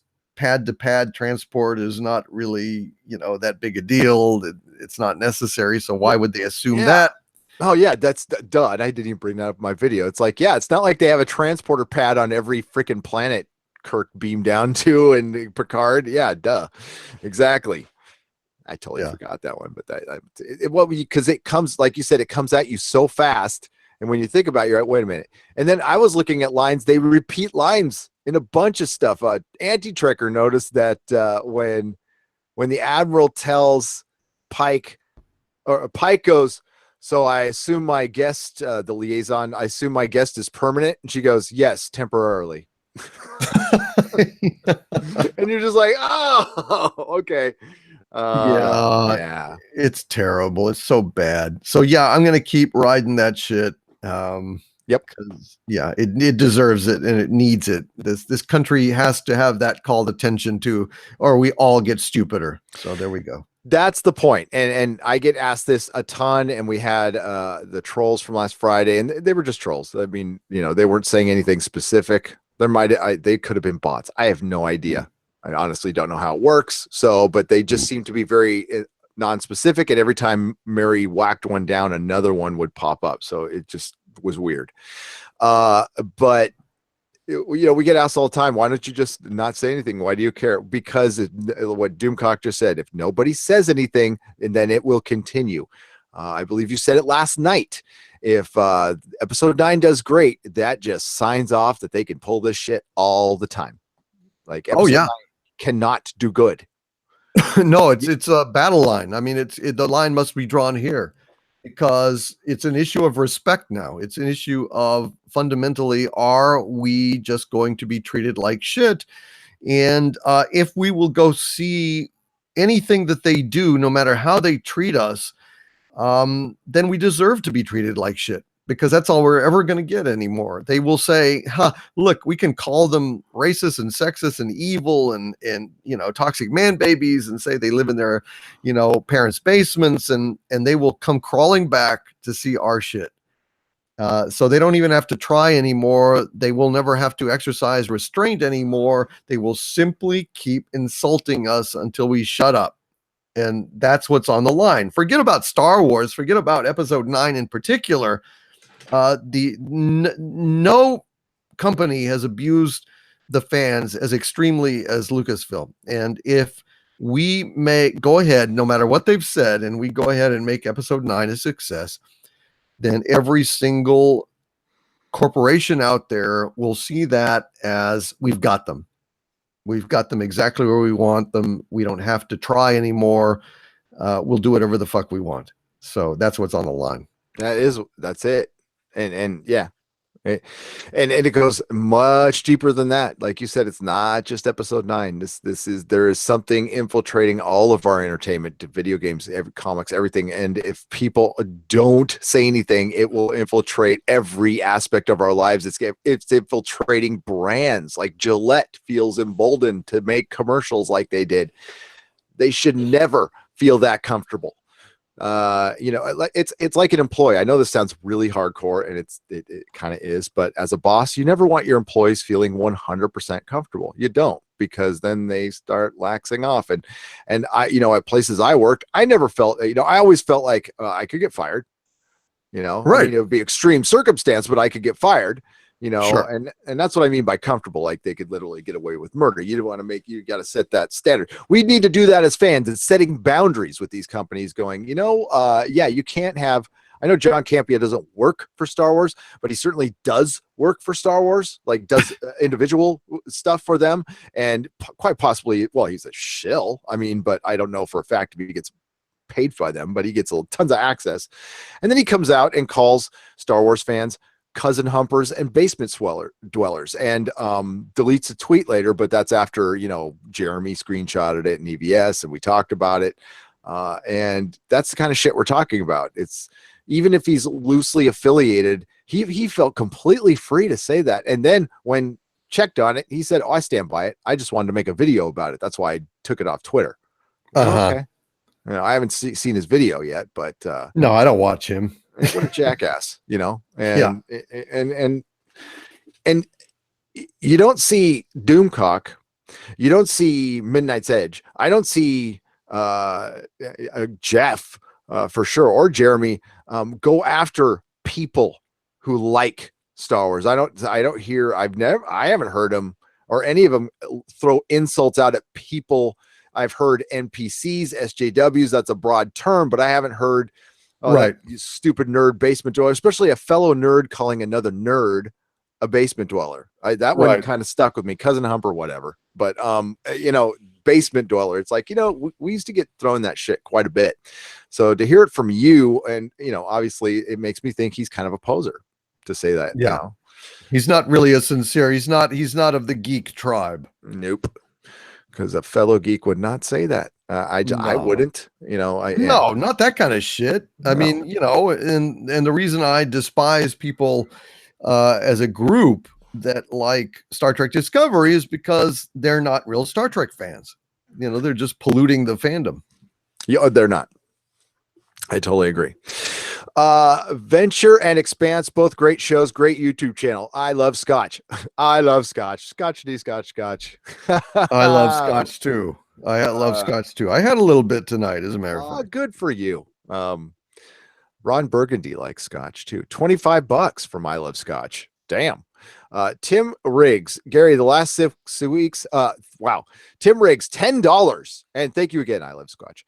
Gary, the last 6 weeks have been absolutely amazing for Nerdrotic. In my whiskey induced haze, I choose to believe it's because I subbed to you around then. It is, Tim Riggs. Thank you. Congrats on your success. It's all you, baby. I'll take it. You're my good luck charm. The stars aligned, I guess. I don't know.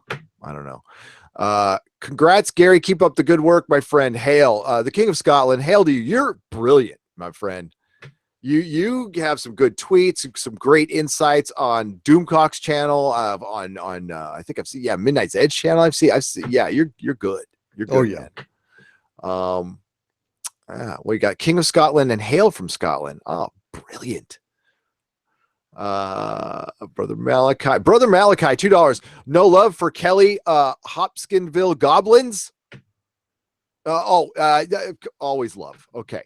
TK, I gotta kind of get through this. TK, $5, 40K and beyond. Congrats on a much deserved success. Appreciate both your channels. Two of the best streamers. Thank you. Doomcock is definitely the master streamer, and I mean that live streamer. I'll say.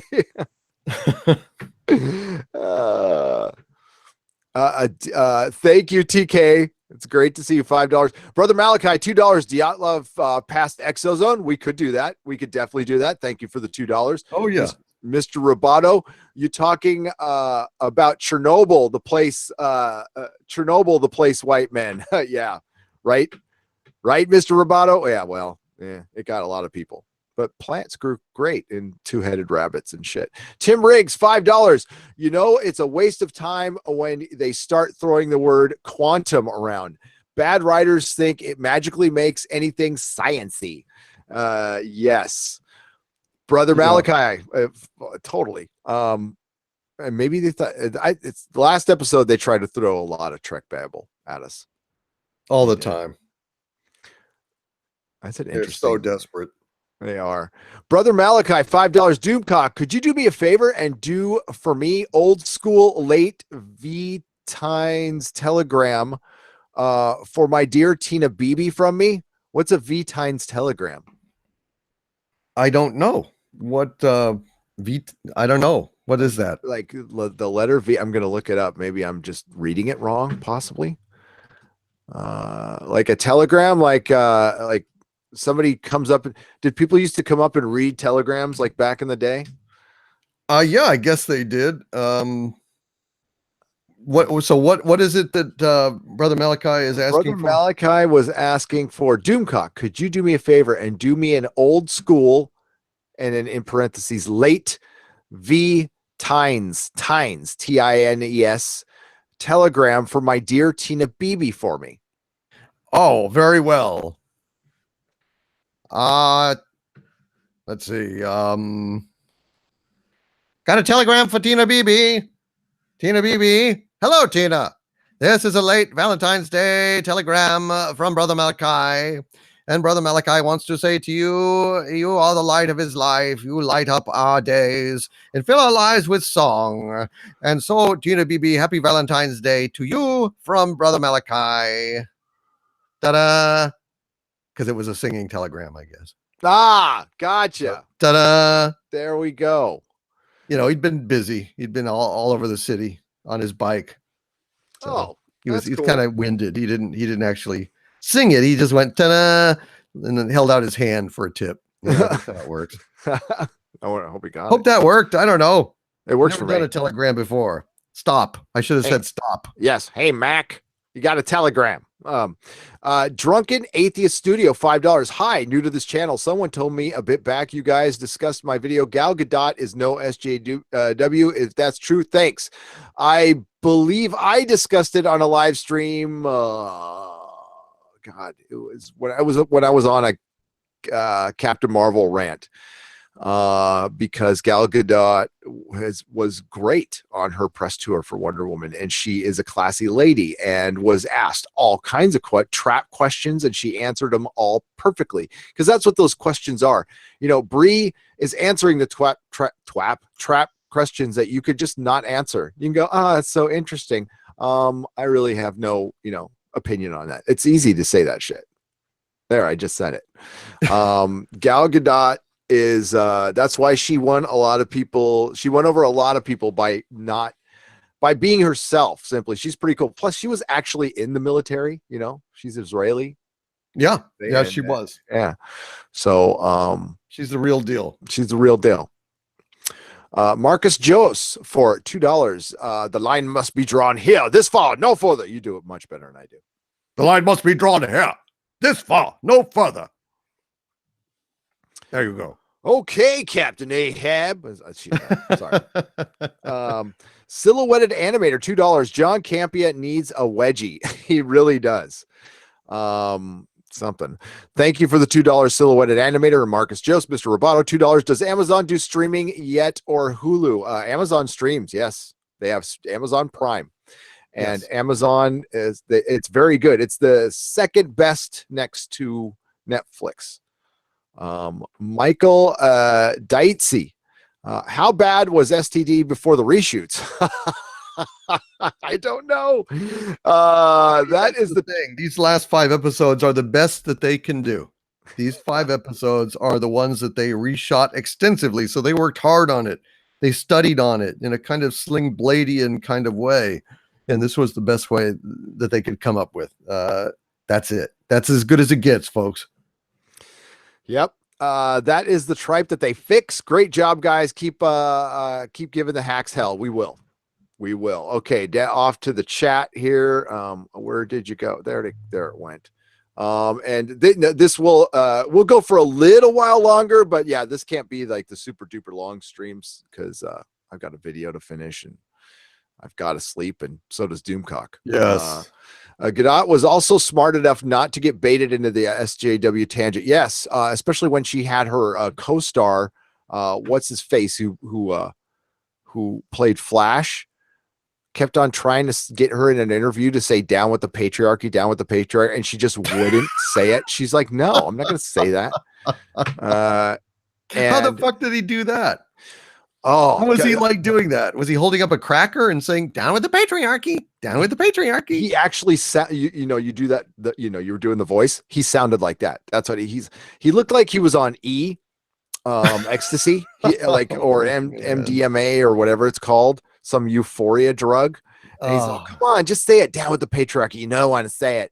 And I'm like, this dude's talking himself out. I cannot believe they would go ahead and give that guy a movie and put him in Flash. He is so awful as Flash. He's been good in other things, but he ain't. That's no Barry Allen. Come on. No. Hell no. Now, as far as The Expanse, like I said, my favorite episode is Home. My favorite season is season 2, although season 3 is pretty damn good, but season 2 is like just rock solid all the way through. Feels the most like Game of Thrones. It's hard to pick a single episode from The Expanse because it's not that type of show. It's not, right. Yeah, there are no novelty, episodes or standalones. It's all in a larger narrative. So I honestly, I can't say I have a favorite episode. I can't say I have an episode that I didn't like. It's just all of a pace, and it's really all great. And so I don't really differentiate. I differentiate moments. I think of great moments in The Expanse, but not particularly episodes or seasons. No, it doesn't. And that's why it would just be a huge mistake to drop it to binge, because you would miss so much. You would miss, when I binge stuff, I start fast forwarding through things. Like if somebody's walking up slowly through a hallway, I'm like, okay, let's get through this. Wow. Really? Yeah. I can't, that's why and that was mostly with the Marvel stuff. That's why the Marvel stuff got so bad. There's no way in hell I'm watching Jessica Jones season 2. No way in hell. No way in hell. I didn't make it through Jessica Jones season 1. When she had all these opportunities to kill David Tennant, she has. Come on. Yeah. It was just dumb. That's something I can never get over in a show, when, the hero has the chance to eliminate the bad guy and doesn't, or vice versa. When the villains really got the hero over the cliff and doesn't push them and says, but no, that would be too quick for you. No, I shall do this later. I shall finish you off later in the season, so we can get more ratings. It's just stupid. Well, it's more convenient. Yeah, and honestly, there was a little bit of that in Counterpart season 2, when they could have taken out Mira a couple times, and it's just like, just shoot her in the head. Right there, I know. Thomas Jane is so good, and he's that. That's Joel Kinnaman in Altered Carbon. Thomas Jane is in The Expanse, and he's great. Joel Kinnaman is great in Altered Carbon. I don't know if you've seen our Altered Carbon. That was a good show. I liked it. Yeah, I saw. I kind of stopped watching. I don't know. I've read the books, so when you've read the books, you have certain things in your head and opinions, and I don't know. It was okay. I didn't read the books, and I started into it, and I couldn't get into it. I don't know. I just, maybe I'll give it another shot. I know Gary's becoming a millennial with short attention span. Uh-oh. I've always had a short attention span. You're young at heart. Yes. Fairy tales can come true. It can happen to you if you're young at heart, like Gary. Yes, young at heart, or just immature. That's all. I wouldn't call it young at heart, just immature. As far as attention span, no.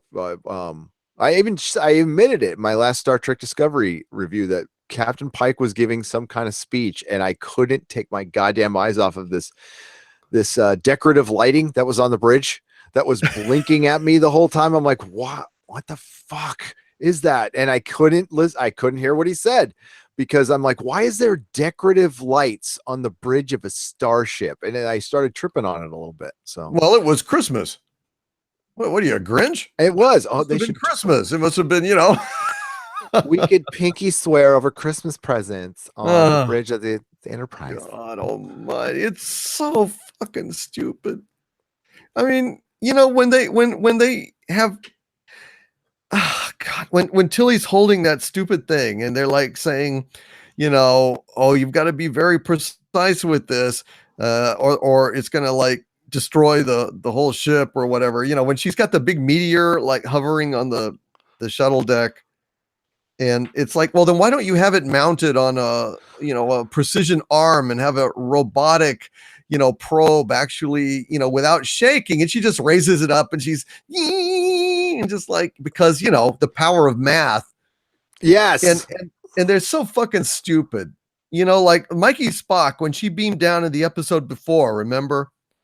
And there's one of the pieces of that thing. Yeah. And she holds it in her hand. And it doesn't beam up with her.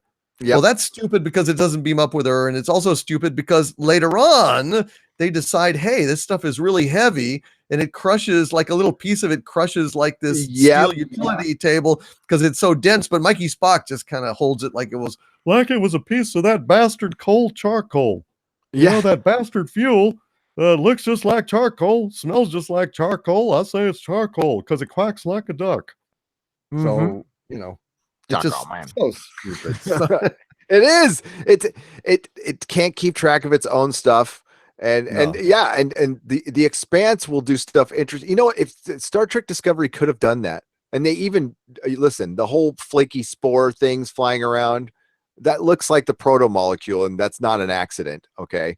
And they did the dumb upside down world thing. Yeah. So they do copy stuff, but they could have, if you wanted to drastically change Star Trek, the one thing you could have done, if you wanted to make it more grounded in reality, is get more sciencey with it. Try to explain the stuff more like the Expanse does. The Expanse can there's like scenes they wrap around actual science, like dead bodies in a spaceship. And they have Anna walking through the spaceship with all these just dead bodies and the blood is just hanging around them and stuff. Like, you could do great scenes like that if you were just somewhat even attempting to be sciencey, and they don't. So, oh man. Yeah. Well, I think one of the greatest examples of that, of the power of math people in the Expanse, is when the Amos and May's dad are strapped in that chamber, and he didn't secure the tools,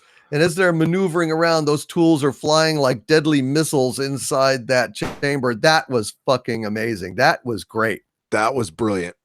And again, that's how you create drama from stuff, and you don't have to make shit up. I mean, there's your drama right there. Poor Chet, the fake doctor who was a drug dealer. Well, I mean, in the show, he was more of an actual doctor, but in the book, he was not. Lost his head. He got they one of those tungsten railgun things, just boom. And the way they did it was just like you didn't hear or see a thing. His head just disappeared. Yeah, and there's a hole, and that was like, fuck, that was crazy. And the shock of it, again, it was through good writing, because they built this character up like he was going to be around. They took time to give him a background and everything, and pop, and you're like, oh, shit is real on this show. Oh yeah. Tom Jane was a great Punisher. Ernest. He truly was. The movie was meh, but he was a great Punisher, no doubt. Marcus Joes, would you guys ideally recast as who would we recast as Bats and Soups? Recast, I don't know. I wouldn't know. I like Henry Cavill. He looks like Superman. I would find an unknown, and he's got to look like Superman. And yes, you got to do the curly S thing with his hair. Everything. I am a fanatic when it comes to that stuff. Yeah. Underwear on the outside, everything. Yep. Absolutely. I'm okay with Henry Cavill. I think if he was given a better script with more talented people, he would be fine. Probably. Batman, Matt Reeves is going to cast some, not a man. It's going to be like some 20-year-old hipster dude. That seems to be the trait. You got to get like a straight up man's man to play him. He's got to be younger. I wish Jeffrey Dean Morgan would have been a great Batman, 15 years ago. You don't think that Superman ought to sparkle like diamonds in the sun? He should, yes. No. It's Superman. I mean, listen, that's my biggest thing with Spider-Boy that they got right now. It's like, I know he's good and everything, but Spider-Man was not that young in the comic, and it was for a very short time. He's mostly been a man.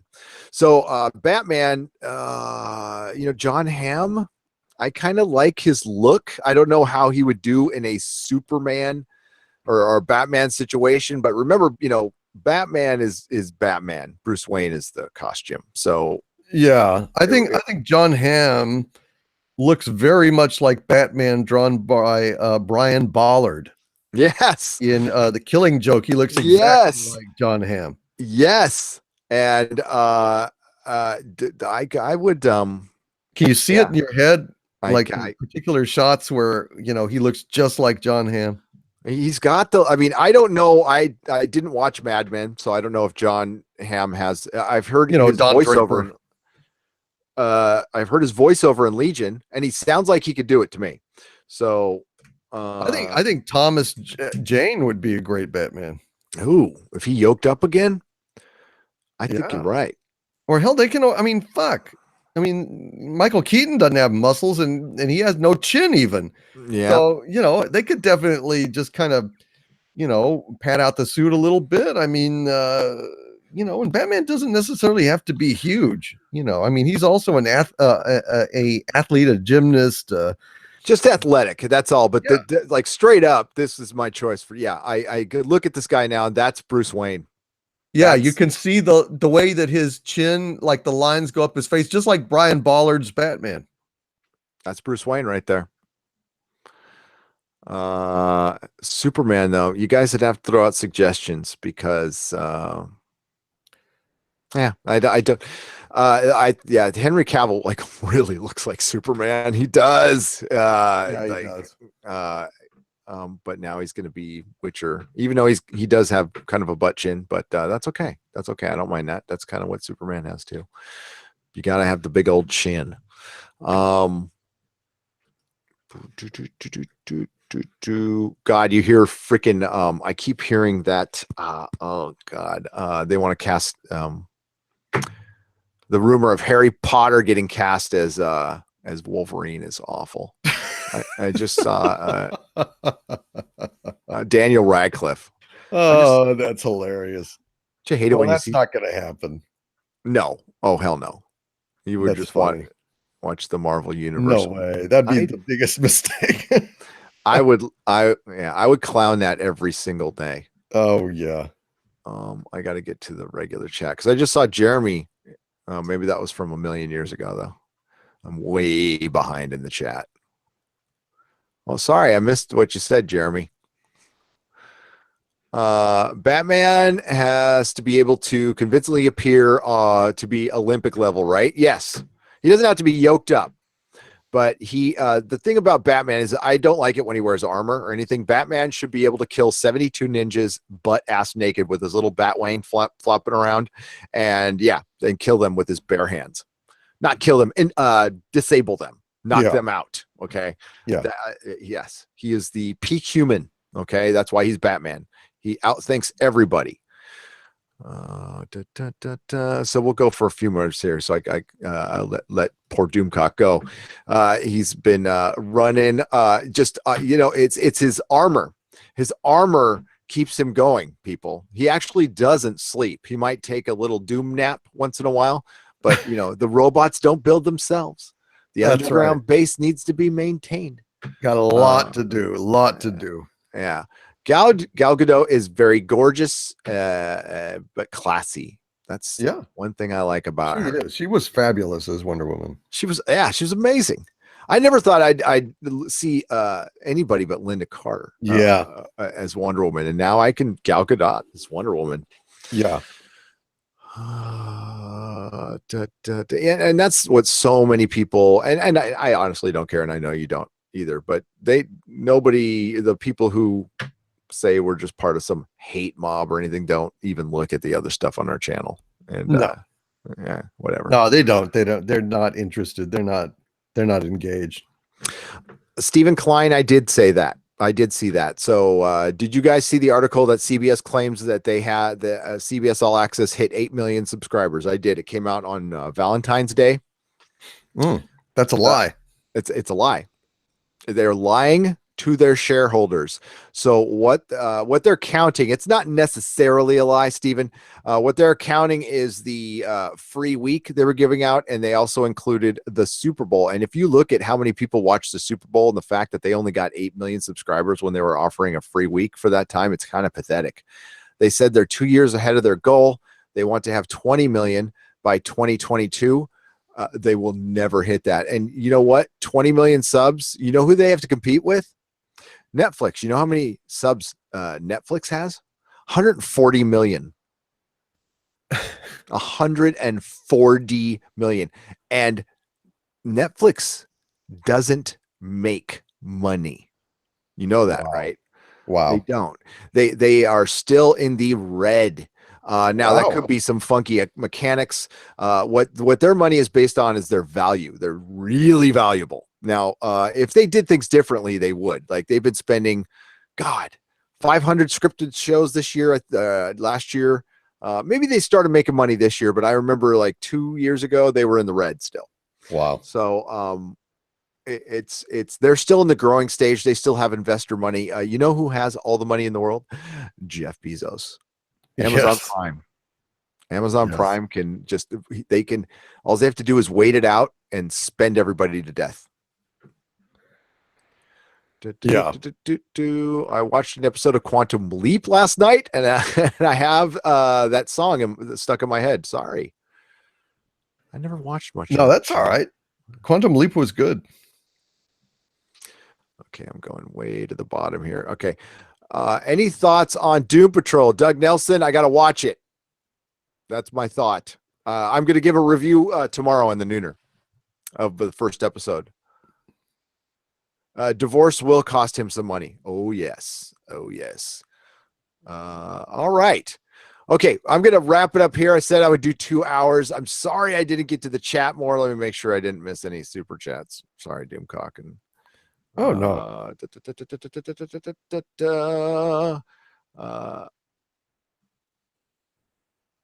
Okay.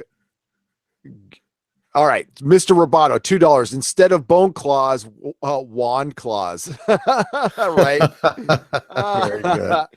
So Very we will end it there, and thank you for joining us for this little celebration. Gary has 10K real subscribers and 30K subscribers because he's on the same network as Doomcock. That's right, Adam Armstrong.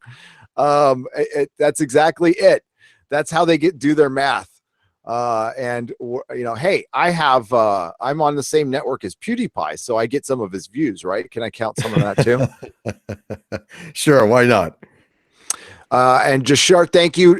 Demanding quality writing does not make you a hate mob. No, and demanding for that personal and one-sided politics get injected into a show to the point where it's almost propaganda does not make you a hate mob either. It just makes you a person who wants to enjoy your goddamn entertainment. Congrats to you, Tina Beebe. Thank you so much. Thank you, everybody in the chat. Thank you once again for all the super chatters and patrons. Please subscribe to Doomcock hub your channel. Thank you, sir. Appreciate that. And congratulations, Gary. It has been an honor to be here with you. And I hope that you continue to grow, as I know you will.